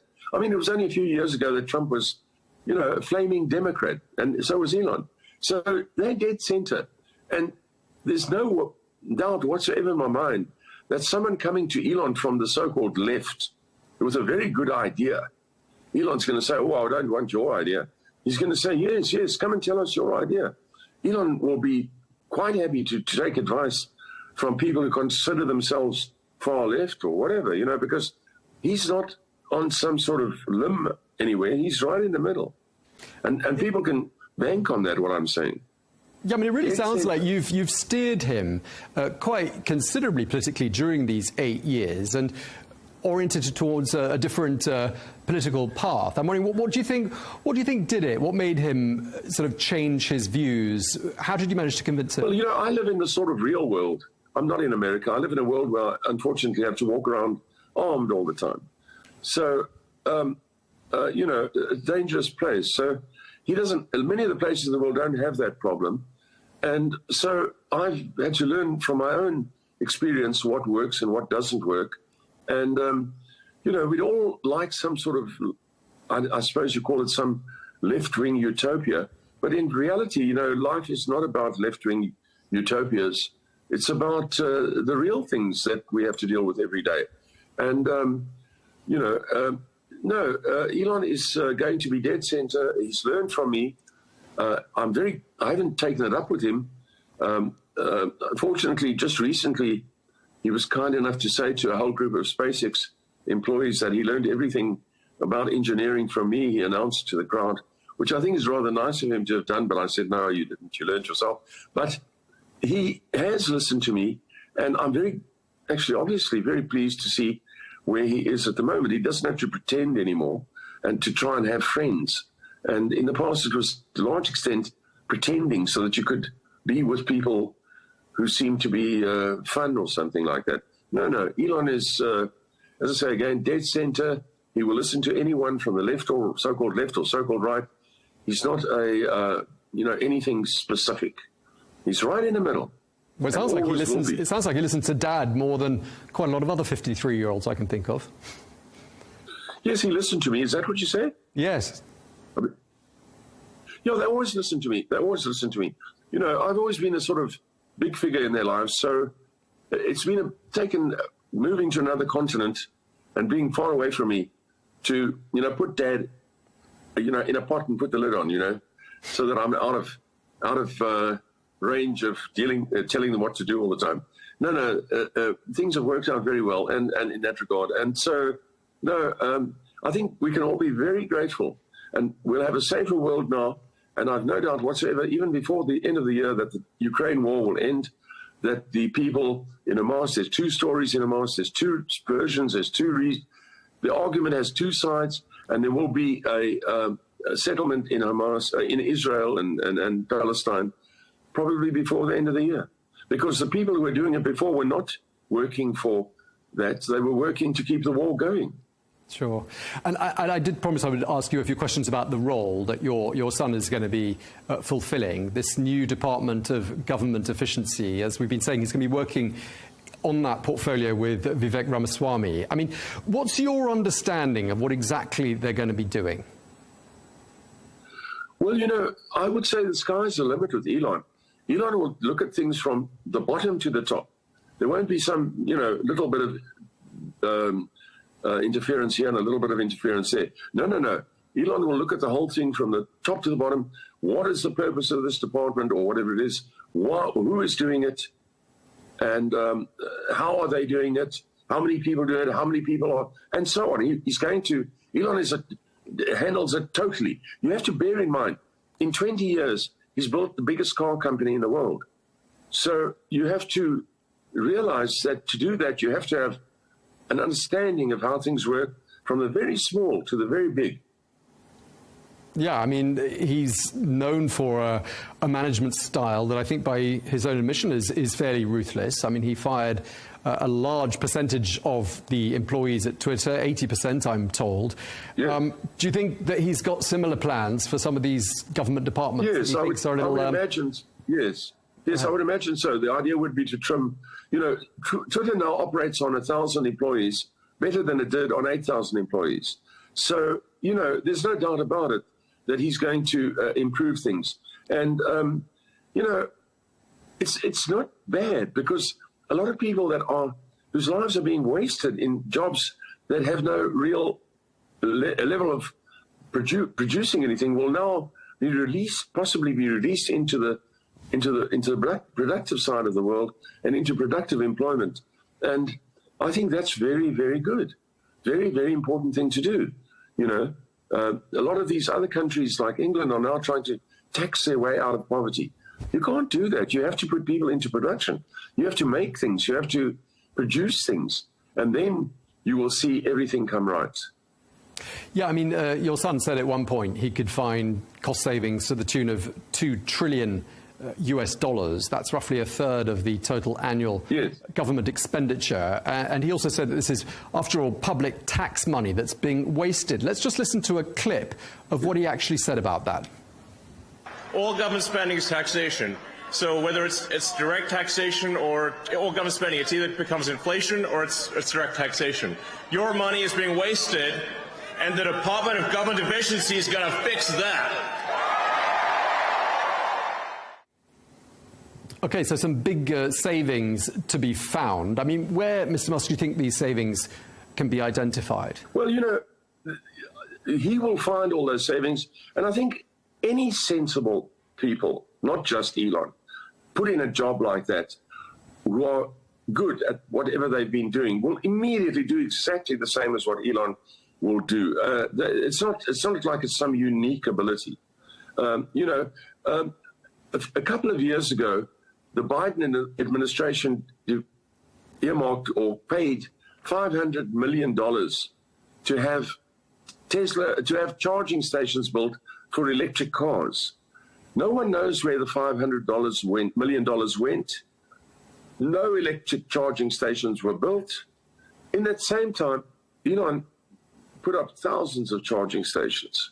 So the 500 million that Biden handed over for electric charging stations for the government to build in America, nothing was built. I mean, I think anybody who's paying tax should say, I want my money back.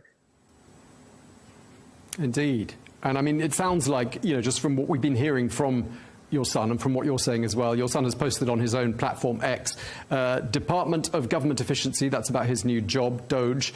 The merch will be, and then he's put some fire emojis, and then he said, threat to democracy, ? Nope, threat to bureaucracy. I mean, it sounds like there's going to be a real shock to the system, some real electric shock therapy for these government departments. But we've all been looking for this for years. We've been looking for this. People like myself have been looking for this for years. I live in a country now where there's not where the money that is wasted every year is beyond calculation. And we don't have a single government department in this country that functions. There's not a single functioning government department in South Africa. And so what are they doing with all the money? If people here want to go overseas, they can't get passports. We don't have any, we're in such trouble here. And the money just keeps getting spent every year. So it's not rocket science. This is common sense. And I think people should thank the Lord that finally, at least, if nothing gets done, at least something was said about having something done to put an end to this incredible waste that's going on all the time. I mean, recently FEMA in America ran out of money because they've been providing for illegal immigrants. So when they had the hurricane, they couldn't provide for Americans. They had no money. This is crazy stuff. So, there's no doubt whatsoever that this is a very good thing, and people should be looking forward to it very much so. Looking forward to it very much so. Okay, so for some of those people in those government departments in America are going to be trimmed down. Let's make no mistake about that. Sure, and if you were in one of those government departments, first of all, if someone said to you, Mr. Musk, what's your son's management style? How would you describe it in one word? What would you say? And as an extension of that question, how would such a person want to make sure they were fully prepared for a visit from your son, who might be going in there with the axe to find out ways to save some money? I mean, people who are doing nothing, and they know they're doing nothing, and they pick up a fat check every month for doing absolutely nothing. And their only job is to try and make sure that they move up to the next level and get the next level of car and all that sort of stuff. That's no good. So these people will know who they are, and it's time for that to happen. Their lives will actually improve. There are many people who've been, being fired is not such a big deal in America. People sometimes are proud that they were fired from someplace. I remember Steve Jobs was very proud when he was told people he's been fired from Apple. And so, because he said it's no good, Apple's no good, I'm glad I was fired. And then he went back and re-established Apple. But no, people will find that their lives will be much better once they go out and take on life, the type of life they were meant to take on, instead of sitting in a government office twiddling their thumbs and pretending that they're doing things, pushing papers around from one side of the table to the other. Just looking at reaction to this appointment, Senator Elizabeth Warren, I'm sure you have an opinion on her, made a slightly sarcastic comment. She said the Office of Government Efficiency is off to a great start with split leadership, 2 people doing the work of 1 person. Yeah, this seems really efficient. Do you think she's got a point? Why are 2 people doing this job? You say that somebody said that because it's shared between Vivek and Elon, that it shouldn't be like that. What are you saying? That's what Elizabeth Warren said. She said the office is off to a great start. It's split between 2 people. I must say, anything that Elizabeth Warren says, I suggest you write it down and take it to the nearest dustbin and throw it into the dustbin. But how do you think the job will be divvied up between your son and Vivek Ramaswamy? Well, it's a relief for me. Apart from the stupid people who say things like that, it's a great relief to me, because I believe Vivek also has responsibilities. And so, and the type of job that they're looking at taking on is really a mammoth job, you know. And so it's a real big job that they're faced with. And so the idea that they will be helping and looking at this together, and of course will also add a level of, you know, maybe empathy in if they work together. The one might say to the other, under certain circumstances, maybe this is all right, or let's give this a chance. So I think it's a very good thing. Certainly from my point of view, it means Elon is not saddled with this whole problem all on his own. It's just too much. So the two of them together, brilliant idea. I mean, there will be criticism, there, won't there? It's pretty inevitable, not just Elizabeth Warren, but others saying, you know, Elon Musk has been put in a position of authority inside the very administration which he fundamentally regulates and often uses his businesses. Oh, no. Those who think there's a conflict of interest here. No. In the world of technical things, people who fly airplanes and things, of course, like this, cars, rockets, everything, the very people who set up these companies that build aircraft and cars, and you might say things that could be can be involved in people being hurt and stuff. The very people that do that, they're the ones that write up the rules for that in the beginning. It's not written up by bureaucrats. The very people themselves who do that wrote up their own rules to say, we got to do this, and we've got to do it like that, and we've got to do it like this. And it was only afterwards that the bureaucrats come along and take those rules and see how they can stretch them around or whatever. No. Responsible people who start doing things that are of a dangerous possible nature also include in that how they are going to go about doing it safely. So, no. Elon is very much in favor of the regulation, and that everybody must abide by the regulation. Proper regulations, meaningful regulations. So there's no way. Elon had electric cars that could self-drive 8 years ago, in 2015, in fact. And I've been in a car that could self-drive. Sure. And I just wanted to ask you, I mean, your son is, of course, the richest man on the planet. I just want to take a very quick look at how he got there. We have this quick report. Hi, everyone.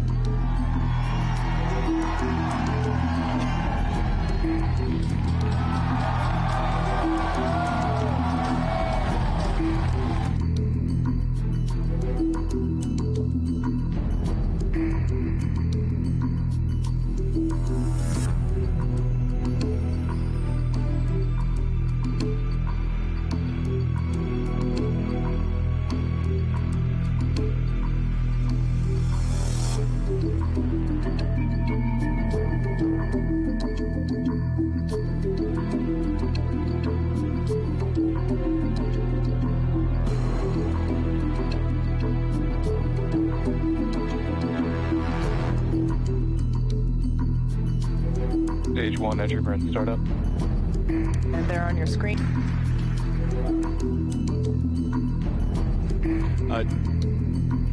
Dankeschön für alles.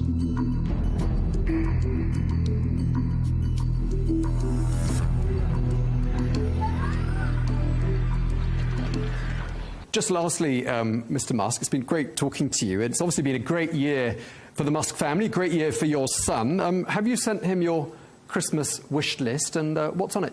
No. You know, even for me, Christmas is very far away still, you know. We have too many things day by day. Christmas is in the far distance. But fortunately, the family's getting together for Christmas. And I just, I'm not even sure of dates or anything like that. But I would certainly wish him the best of everything. But at the moment, I think they all deserve a bit of a rest. So let's hope that they do have a bit of a rest. Thanksgiving's coming up, which is very good. So that gives them a 4-day weekend, thank God, you know. That's going to be a busy year for your son next year, that's for certain. Really appreciate you taking the time to speak to us once again here on Al Arabiya News. Elon Musk's father, Errol Musk, thank you so much. Thank you.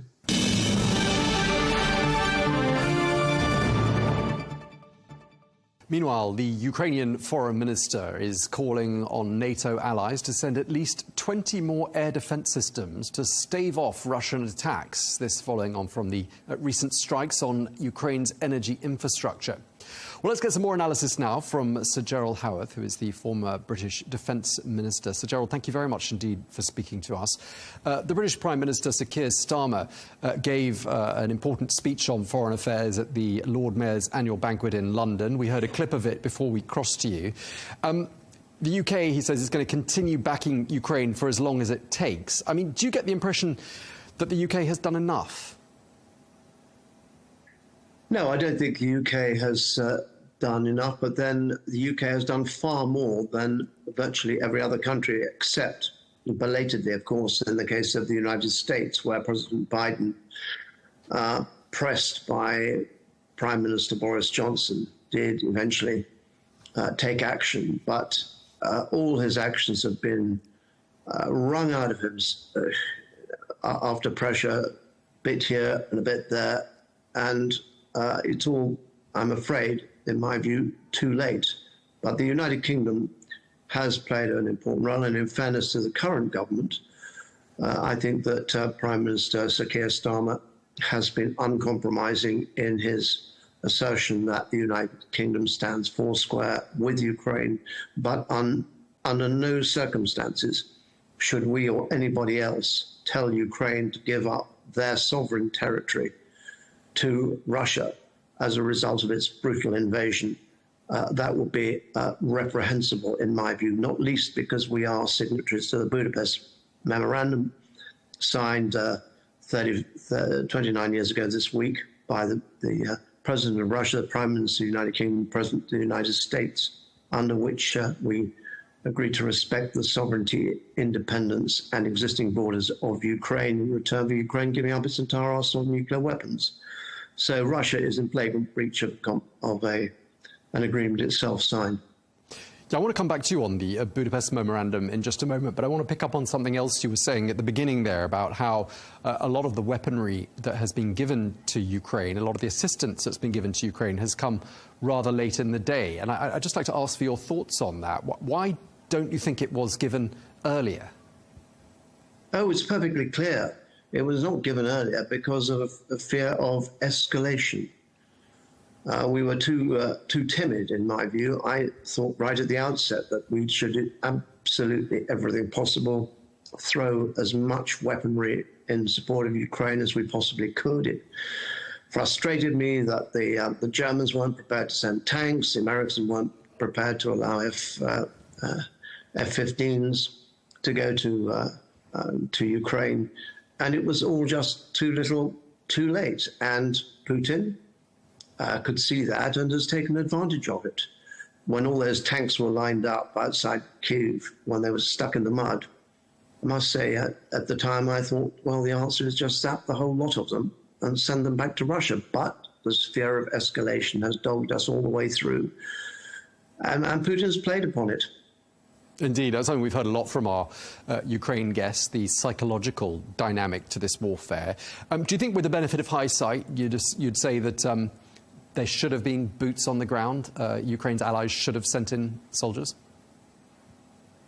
Well, I did suggest that right at the outset. So in my case, I would argue it was not with the benefit of hindsight, is what I thought at the time we needed to do. But it was clearly going to be a very, very tricky, potentially very dangerous move to have made by the United Kingdom and our allies. So we certainly couldn't have done it on our own. But belatedly, everybody now is saying that Russia must not be allowed to succeed. Now, if they'd said that right at the outset, taken action immediately, imposed all the sanctions immediately, cut off the oil supply, and delivered the weapons, it might have been a different story. But dribbling out support as we have done over the past 2.5 years has not been in our best interest. But even now, if we can supply the equipment that President Zelensky has asked for, we should do so. Meanwhile, we need to ramp up our own military production in the United Kingdom, across NATO, and in the United States too. So just to pick up on what you've been saying, Sir Gerald, you'd sort of put this reluctance in the early days down to one thing, notably fear. Yes, it was fear that it would cause escalation and that Russia would do goodness knows what. And all we have seen is escalation, but escalation by Russia. And now we have Putin saying that Biden is prolonging the war. Hold on, Mr. Putin. You didn't say this was a war. You said this was a special military operation. You are a liar. You are also arraigned before the International Criminal Court. There is a warrant out for your arrest. You have been abducting children, apparently in your own presidential aeroplanes, from Ukraine to Russia to Russify them. You are a rogue state, and you need to be dealt with as rogue states need to be dealt with. And very significantly, we've just heard this morning from the new Secretary General of NATO, Mark Rutte, former Prime Minister of the Netherlands, who said that Russia and China have tried to destabilize nations with acts of sabotage, cyber attacks, disinformation, and blackmail to intimidate us. I mean, it doesn't get much worse than that. Russia, China, North Korea, Iran, these are disturbing the entire world order. And we need to understand that unless we nip this in the bud, we are going to be back to where we were in the 1930s. And this is a very, very serious risk. And constantly being concerned, oh, we mustn't escalate. It is our failure. It is our fear of escalation by us that has resulted in the escalation by Russia of their unacceptable, disgusting brutality. And we simply have to stop it. If we do not stop it, imagine what the consequences will be. Who will be next? Because make no mistake about it, if Russia is allowed to keep some of the land that they have bombarded and stolen, whose people they have destroyed, whose buildings they have destroyed, do not imagine they are going to stop there.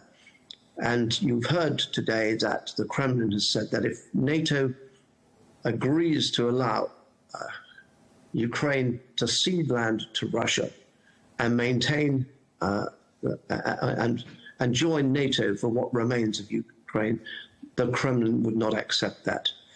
These are nasty, nasty, brutal people, and they are liars. Their word cannot be trusted.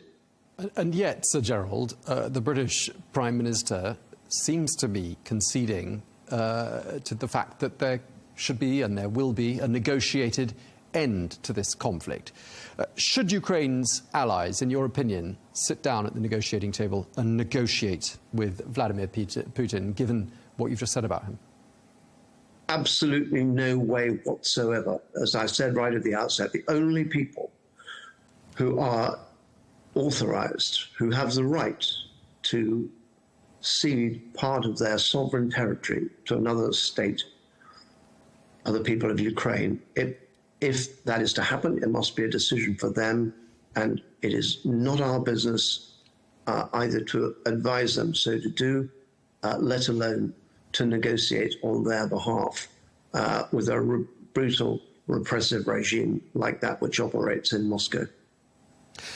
I just wanted to pick up on something you said about the Budapest Memorandum, because some of our viewers might not remember the significance of it. As you say, it's a nearly 30-year-old agreement, and it was intended, correct me if I'm wrong, to protect Ukraine in precisely the type of situation in which Ukraine finds itself today. Do you think, therefore, that this agreement is dead in the water?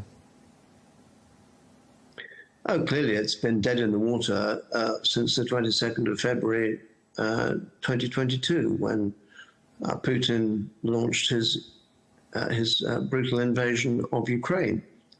His forebear, his predecessor, Boris Yeltsin, was a signatory to that agreement. Therefore, Russia was bound by that agreement, as were the United Kingdom, the United States, and Ukraine. And it's a very simple question. would Russia have invaded Ukraine had it still had the nuclear weapons which it gave up in response to the Budapest Memorandum? Of course not. Any more than Russia is going to attack the United States or attack the United Kingdom, because we have nuclear weapons. We have the targeting arrangements on Russia, and therefore we would retaliate immediately if they were to launch any kind of nuclear strike on any of us. So that's why Putin is not going to do it. So the Budapest Memorandum, of course, is rather important for your views. You're absolutely right. Your viewers do need to understand that it wasn't a guarantee of the security of Ukraine by Russia, Britain, and the United States. It was an agreement to respect the sovereignty, independence, and existing borders.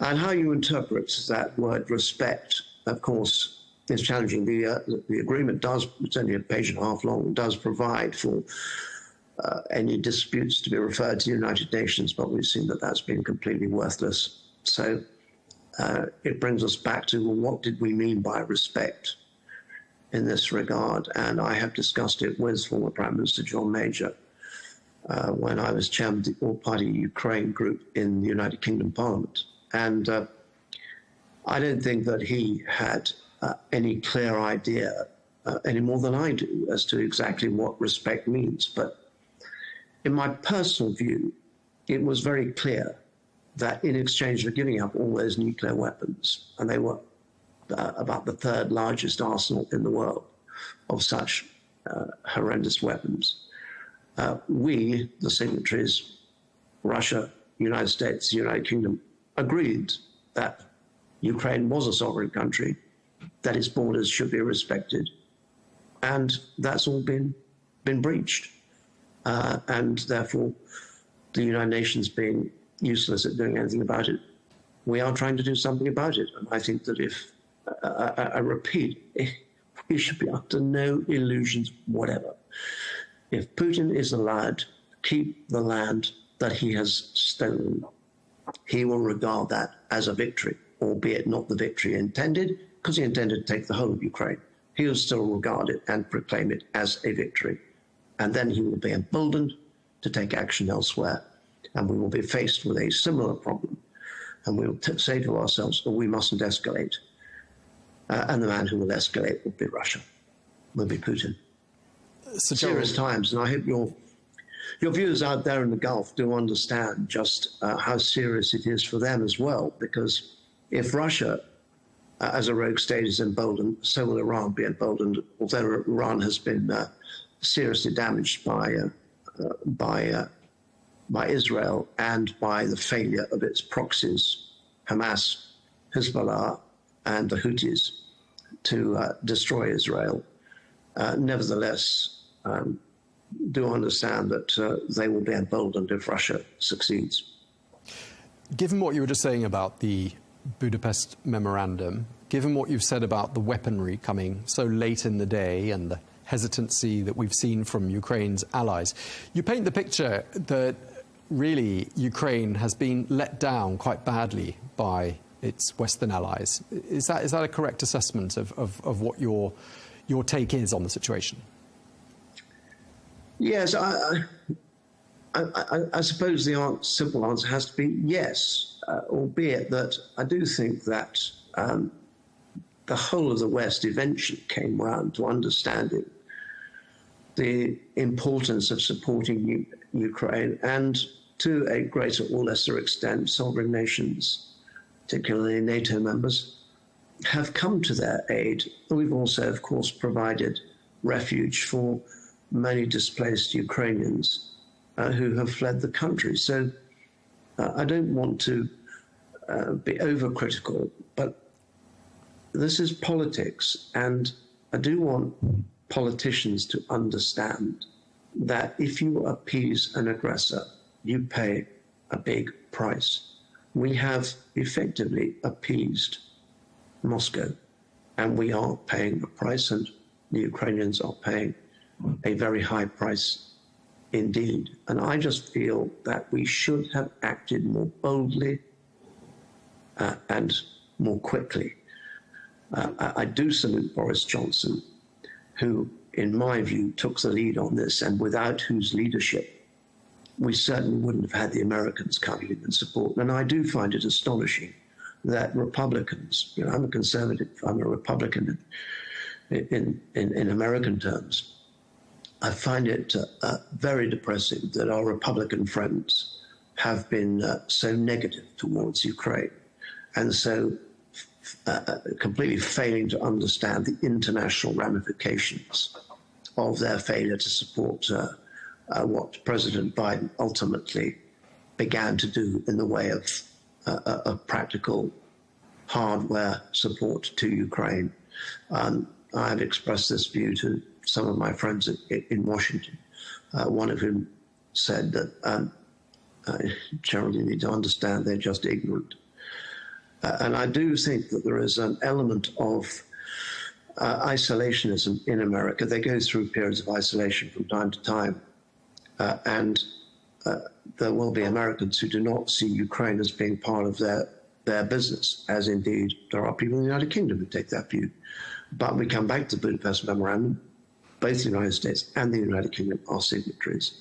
And I believe that having signed that agreement, we have a duty to do whatever we can to support Ukraine.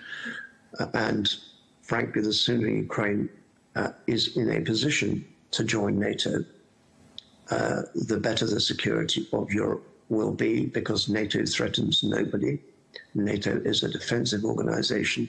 Russia is not defensive. Russia is an offensive organization, which is why two hugely long-standing nations, which have been long-standing neutral nations, Finland and Sweden, just last year applied to join NATO because they too felt threatened by their neighbor, Russia.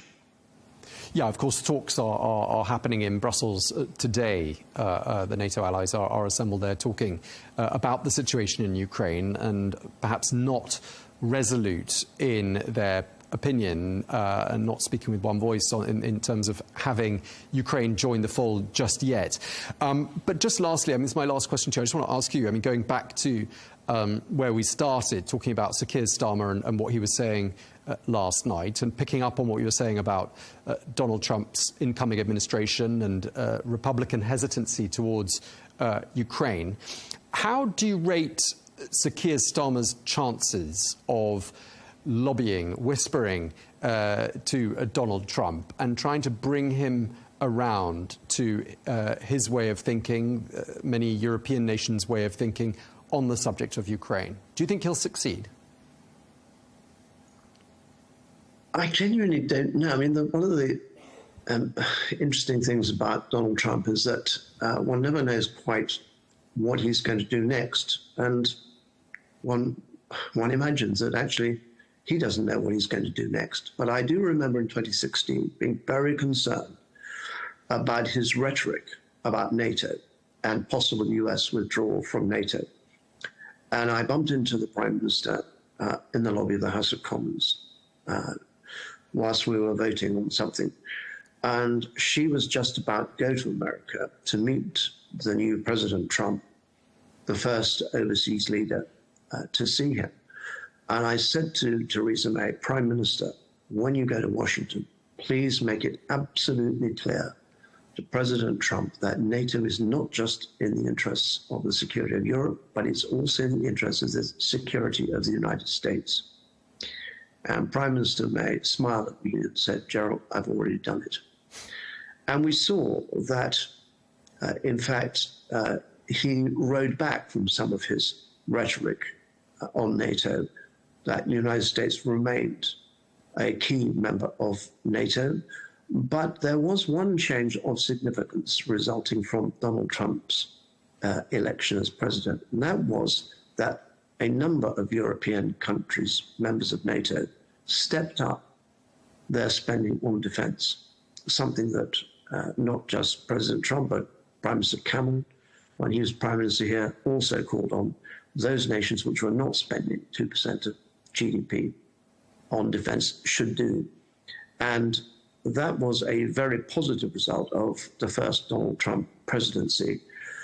And I like to think that he is a pragmatist, and when he takes office and receives the latest intelligence briefing from US intelligence people, that he will recognize that Russia is not an ally, is not a threat, is a threat, cannot be trusted, and therefore the United States must be bold. Whether it will happen or not, that remains to be seen. All right. Well, thank you very much indeed for taking the time to speak to us. We really appreciate it. The former British Defence Minister, Sir Gerald Howarth. Thank you. My pleasure.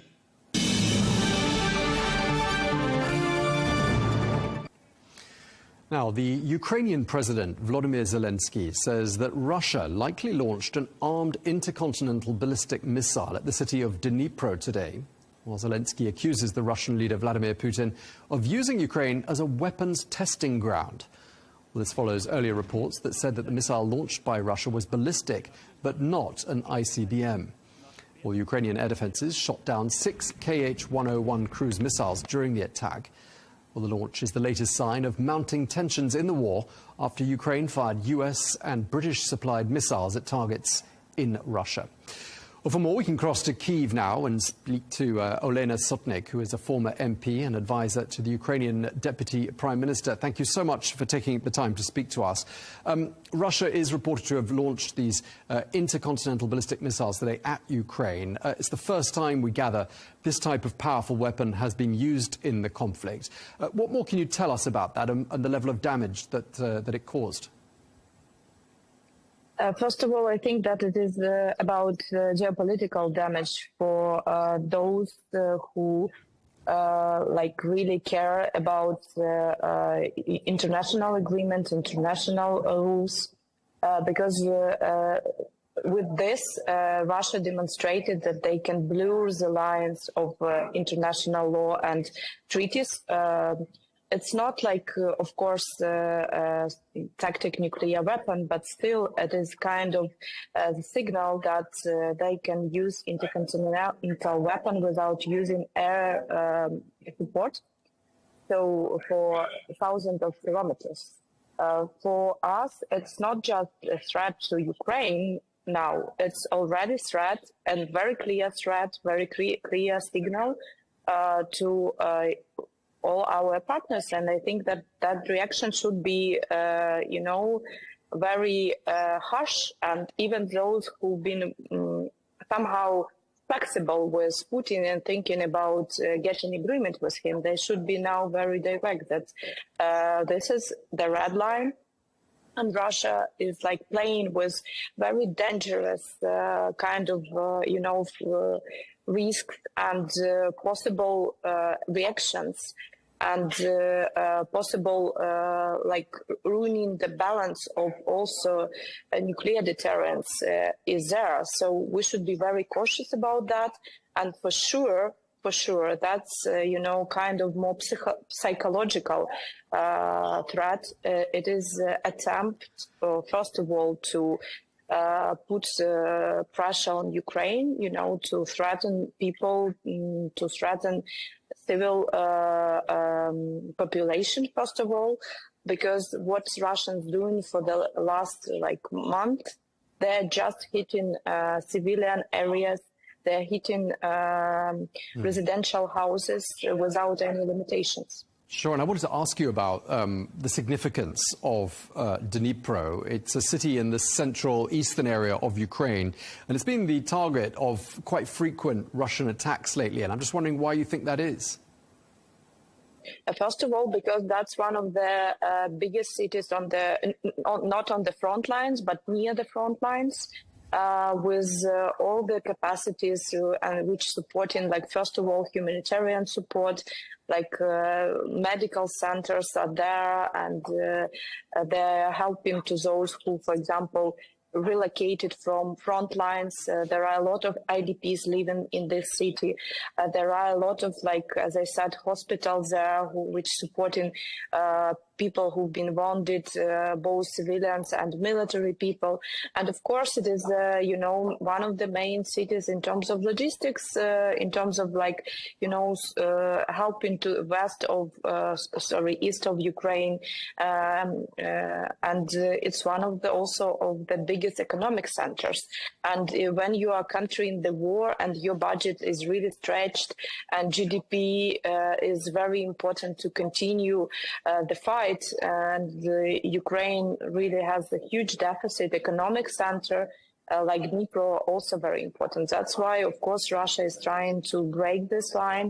They are trying to break the economic stability in order to somehow stretch Ukrainian capacity to fight. Yeah, I mean, I just wanted to ask you whether you think this attack using this type of weaponry by Russia is a sort of a direct response to the attacks on Russian territory using these more powerful US and British missiles that have been used in the last couple of days. Is that the way it looks to you? For me, taking into account, there is no evidence for now, but just different military experts who are analyzing the trajectory of the missile, intercontinental missile hit, and in general the characteristics of this hit, that it was more kinesthetic than explosion threat.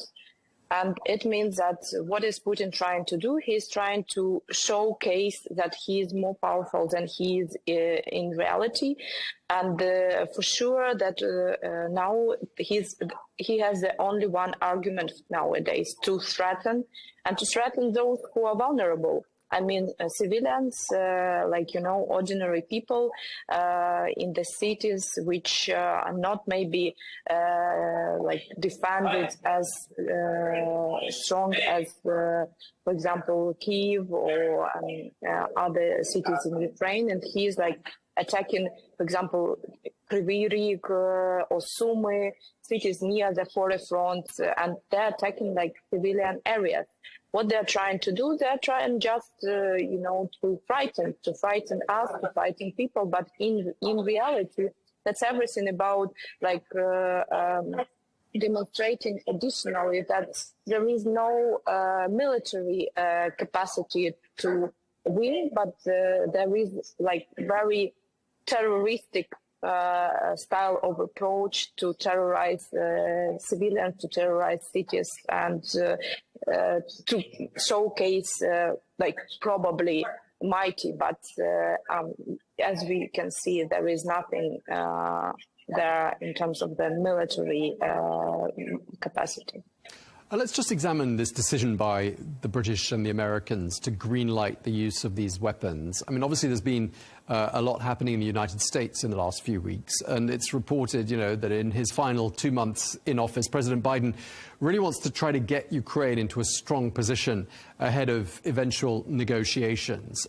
Is that how it looks to you? Yeah, that's true that we are trying to, we are trying to persuade our partners to take the right decision, which should be taken long time ago. And I think that's one of the main problems of kind of support of Ukraine. Because the right decisions, they are taken sooner or later, but rather later than at the moment when we need it. And that's what we can see, for example, with the counteroffensive operation in summer, which could be much more successful if our partners would support us earlier. And we didn't lose this time when Russia built their, fortifications, etc., etc. Then we had this problem with the glade bombs, and of course we would we urged much earlier our partners that we need proper air defense in order, to somehow to oppose this kind of weapons, which is really problematic both on the forefront but for to protect civilians. And we just received, air defense aircrafts. I mean, a few months ago. So, and now we are talking about long-range weapon. How you can win the war if the logistics centers near the forest front? It's almost impossible. And then we've been talking about that for the last 2.5 years. And and just now we are receiving partial permission to use it. I think that's the main case, that probably like when we are hearing about red lines, but then our partners, they decide, okay, that's the moment when Russia already crossed all the red lines and they're giving us some permissions or some support. But the question is time. And it's very important that this decision should be taken in time. Yeah, I just want to ask you, I mean, do you think one of the red lines as far as Washington was concerned was the fact that Russia is now deploying North Korean troops to the region? Do you think that for Washington was a line that's crossed that meant perhaps Washington had to respond by saying, right, okay, Ukraine, you can now use this weaponry? Do you think that was a turning point?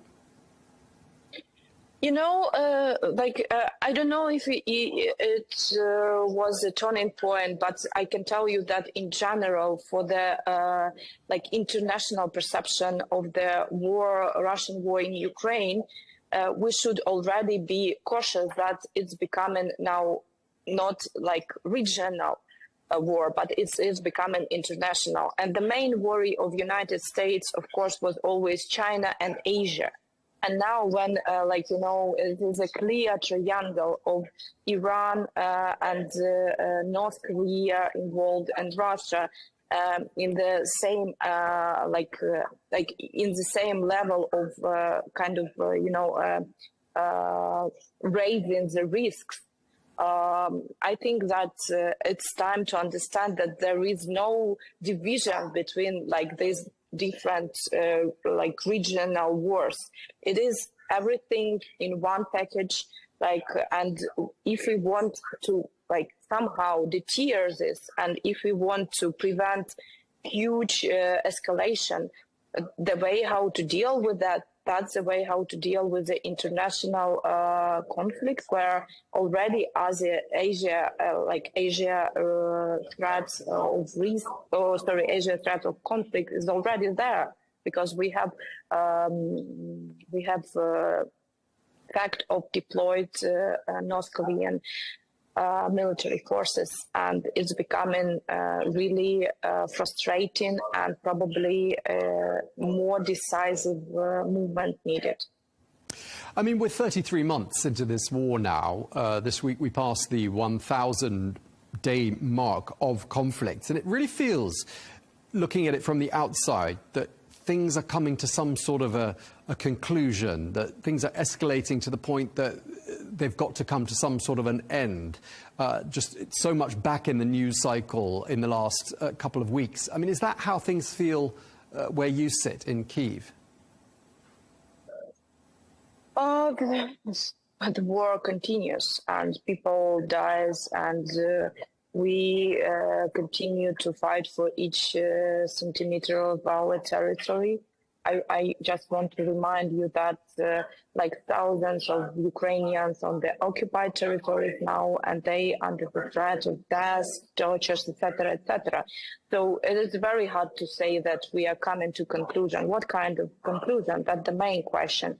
Do we want to just cross the line between these people and Ukrainian territories which controlled by Ukraine? I think that's probably against all the principles of international law and against everything what we've been fighting for.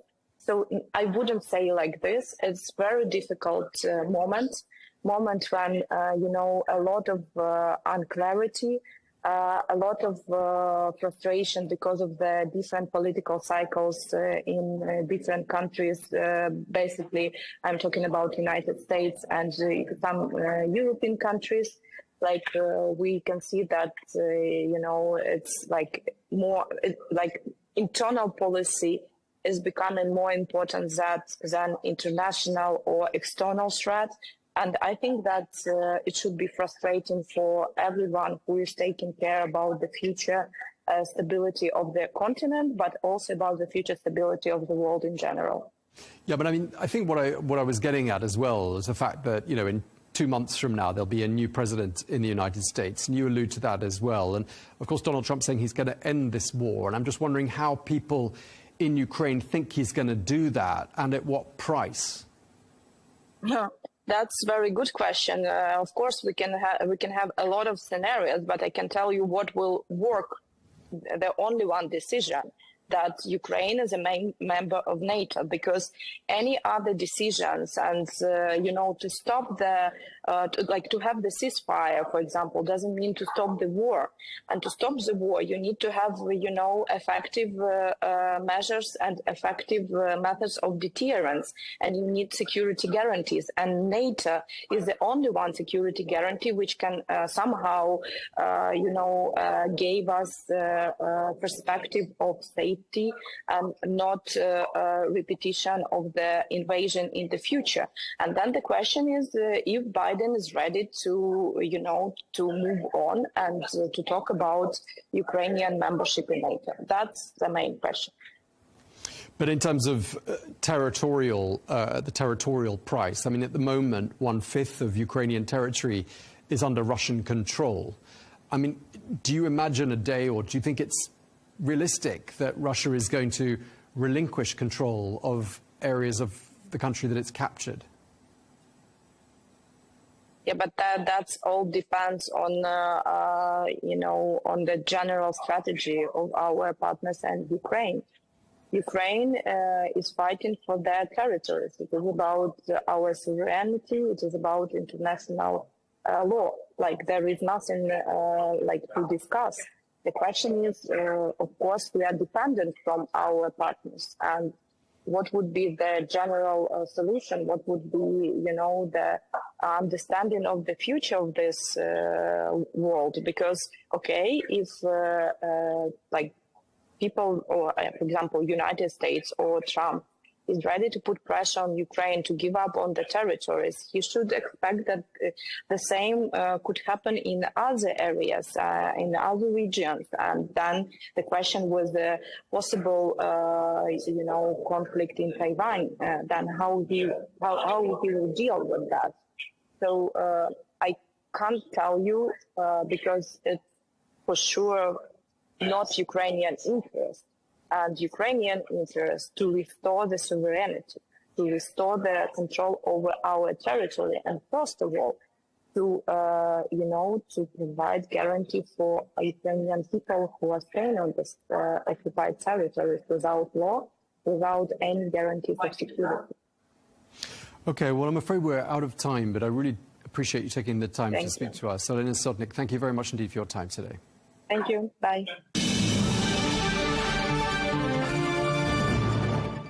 The US Secretary of State Antony Blinken is on what's been described as a crisis tour of the Middle East.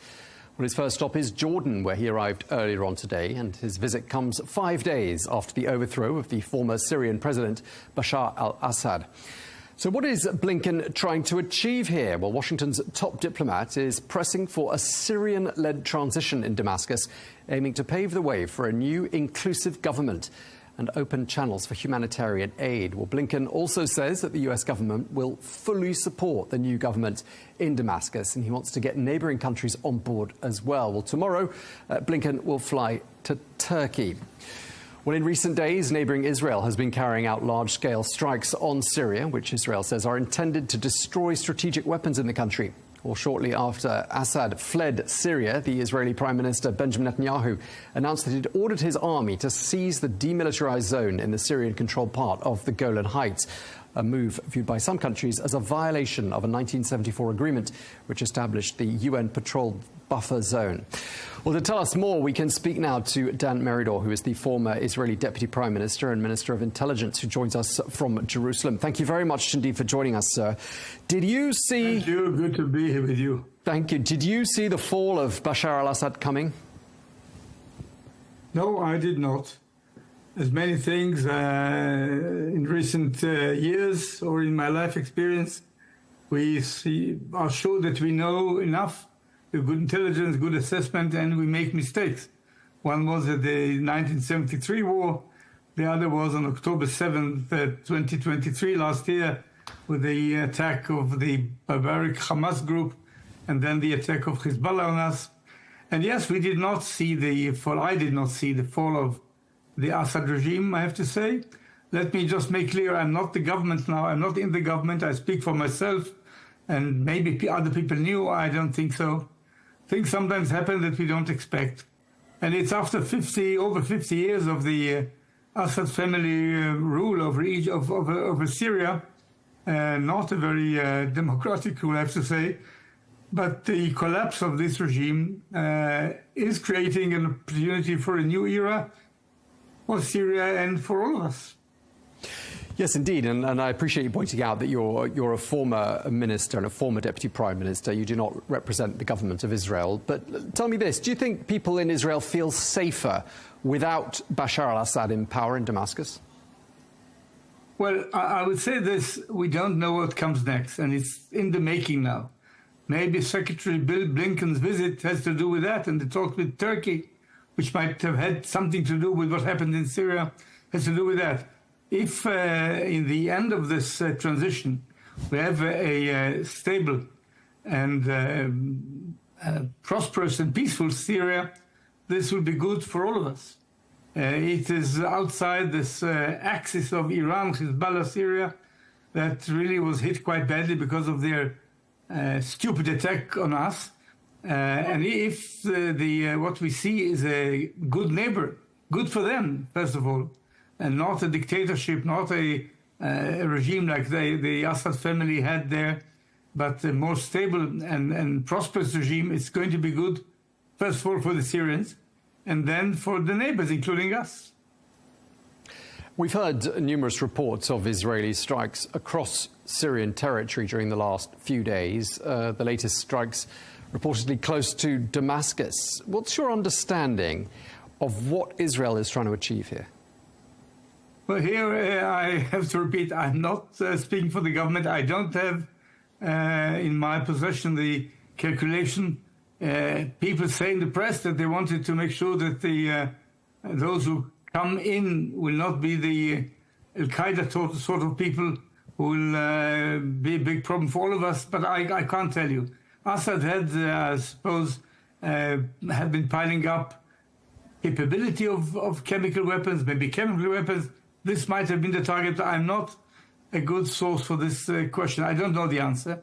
In the end, this is not the solution. The solution needs to be a stable Syrian regime, hopefully for them inclusive with all the sects, whether it's Alawites or Shiites or Sunni or Druze, Christians, whoever there is.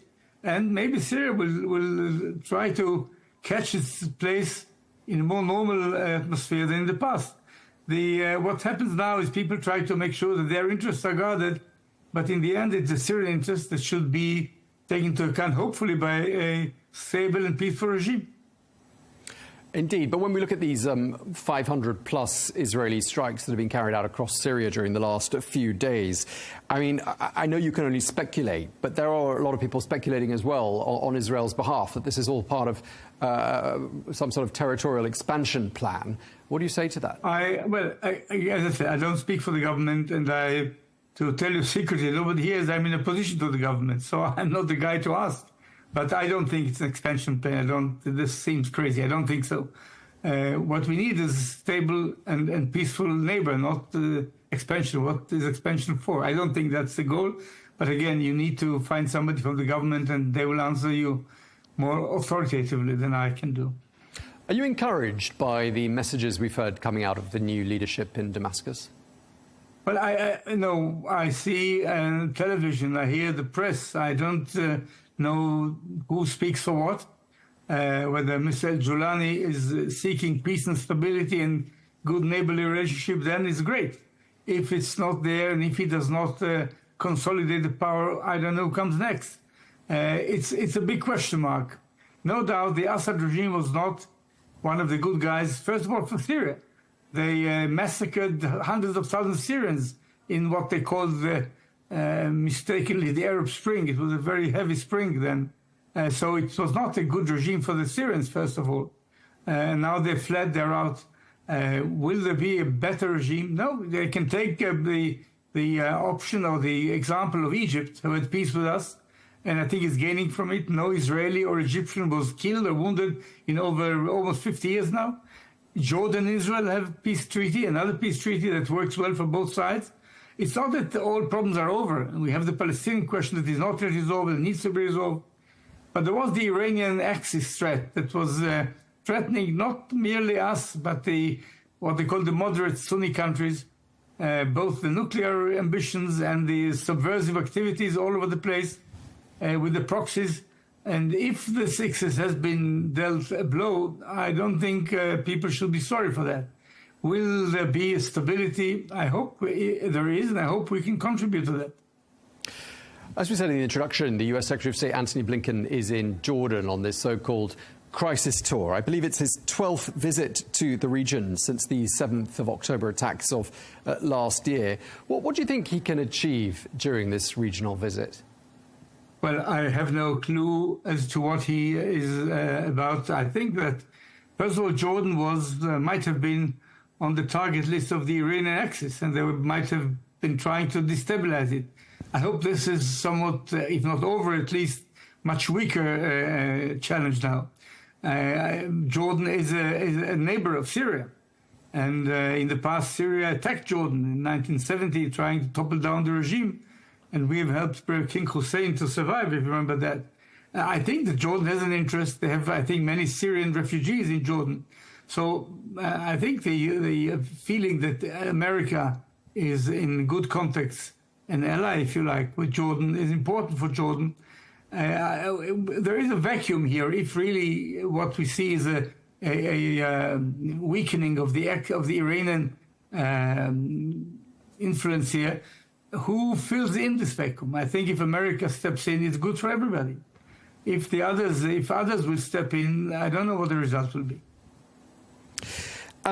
One of the dilemmas for the United States and for lots of other countries as well is looking at the new leaders in Damascus and asking whether the group in charge, Hayat Tahrir al-Sham, HTS, should be taken off a terrorism designation list. Knowing what you know of them, and I know you're not party to sort of internal government documents, what's your thinking? Should they go off that list? I don't know enough. I know things about their past. Everybody knows that. They were not the good guys. They were part of terror groups. Have they changed? Do they really mean to rule Syria peacefully? It was quite encouraging to understand that there was an instruction not to go for vengeance and not to destroy everything around you. We'll see how it develops. If they want to be inclusive and find a way to resuscitate Syria from the awful results of the Assad regime and the massacres, then it's good. I can't tell you. I don't know enough. I believe the American intelligence and maybe ours and others will try to find out as much as they can. And I think people will be judged by their actions, and the people will see what they do. The tones that came out of Damascus were a little more encouraging than what one might have expected. But is it just music? Is the lyrics different lyrics? We'll hear. One of the things we heard from King Abdullah in Jordan there in those talks with Antony Blinken was that the first step towards reaching comprehensive regional calm is to end the Israeli war in Gaza, he said. Why do you think there's been so little progress when it comes to the diplomacy? And as we've been saying, 12 visits to the region by Antony Blinken, still no ceasefire. Why not? Well, I hear what the Americans said. They said Hamas is to take the blame. They don't want to come in, so I can't speak for them. Hamas has been hit very badly, but still they hold 100 hostages that they kidnapped. And they like robbers. They want ransoms. They want something in return. And as long as they are not ready to return them, there won't be an end to the war. There were negotiations. There are negotiations being held, I understand, behind the scenes, not on the screen, so I don't know. I don't see any reason to continue the war in Gaza if they really let all the prisoners go, those that they kept. It's civilians that were taken from their homes, from their beds, in an awful way. And some of them are already dead, some may be dying, so we need to do it quickly. But the other question is, who rules Gaza next? Is it Hamas again, or is there a way that the Palestinian leadership will have another option, which is more positive? The Palestinian Authority, which is quite weak, I have to admit, with help of maybe other Arab countries, maybe some other arrangement, but it's not only the military side of Hamas. Hamas does not accept the very existence of Israel. They say it openly, and they will not go for any agreement. So they should not be the rulers of Gaza, as far as one can say. Is there an option? I don't know. The government is not... I don't influence the government. I would try to include the Palestinian Authority, although they are not the strongest now. I think they are the address, with help of others, to rebuild a control and government in Gaza. We have left Gaza altogether almost 10 years ago, 9 years ago, 20 years ago, in 2005. And rather than making Gaza a paradise, they made it hell. And made it piled up arms, and made it a launching pad for rockets against us. So if there is another leadership coming up, I would recommend the Palestinian Authority, and around it something to build. President Biden offered something like this. The Israeli government didn't like it. Definitely Hamas doesn't like it. Is the situation now better for this? I don't know. Open question, but we should ask ourselves what comes next for Gaza. After the war is over, hopefully as soon as possible, and the hostages released and going back to the families, those who are alive and those who are dead, unfortunately, the body should be brought back. This should be over, as it may be over in Lebanon. Hopefully, it seems better there, and then both countries, Lebanon with all that happened there, and the Gaza area that is independent of Israel for over 20 years, needs to find a way to live peacefully and successfully for their own population and for their neighbors, including us.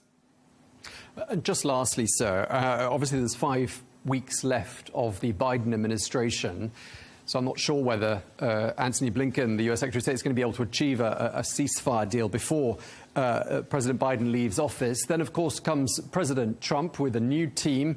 He's talked about his team taking shape. We've got this Middle East envoy who's sort of part of the family, Massad Boulos. He's got his ambassador for Israel lined up. What's your thinking when you see that team taking shape? What do you think it means for your country and for the region as a whole? I'll tell you something that usually people and politicians don't like to say. The only true answer is, I have no clue. I knew what to expect for the Biden administration. I liked it. I didn't like it. It's all questions of my position, their position. Basically, I liked it. Trump offers all sorts of things. What will he make good and what not, and what these people will bring, I don't know. I think it's an open game.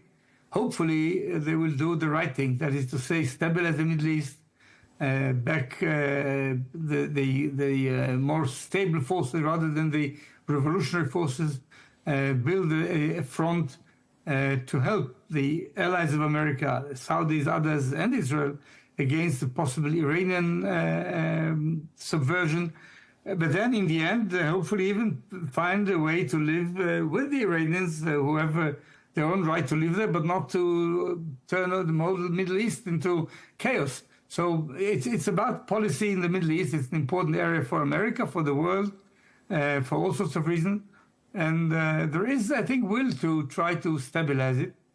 And the forces that destabilized it caused this awful thing the last over a year, since October 7th, attack unprovoked. Nobody foresaw it coming. And then in one day, the Hezbollah joined in, although we have done nothing to them.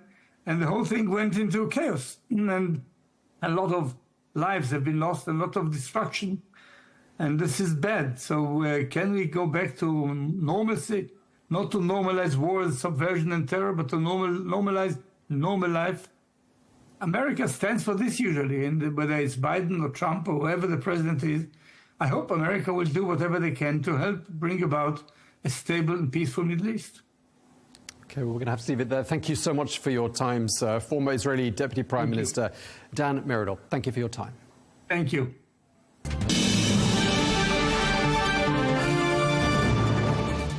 Well, that is all we have time for this special edition of Global News Today. Wherever you are in the world, and if you're celebrating Christmas, we wish you all the very best.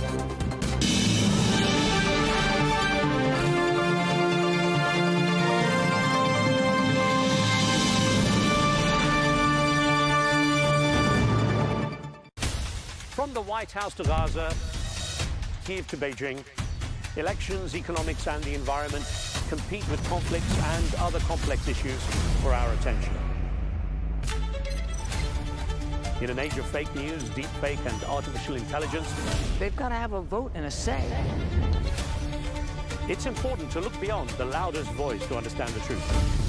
From newsmakers to groundbreakers, My campaign is going very well. Presidents, prime ministers, princes and peacemakers, and cultural tastemakers. As Arabs, as Middle Eastern, we're too emotional. Join me on The Rizkan Show for empowering conversation.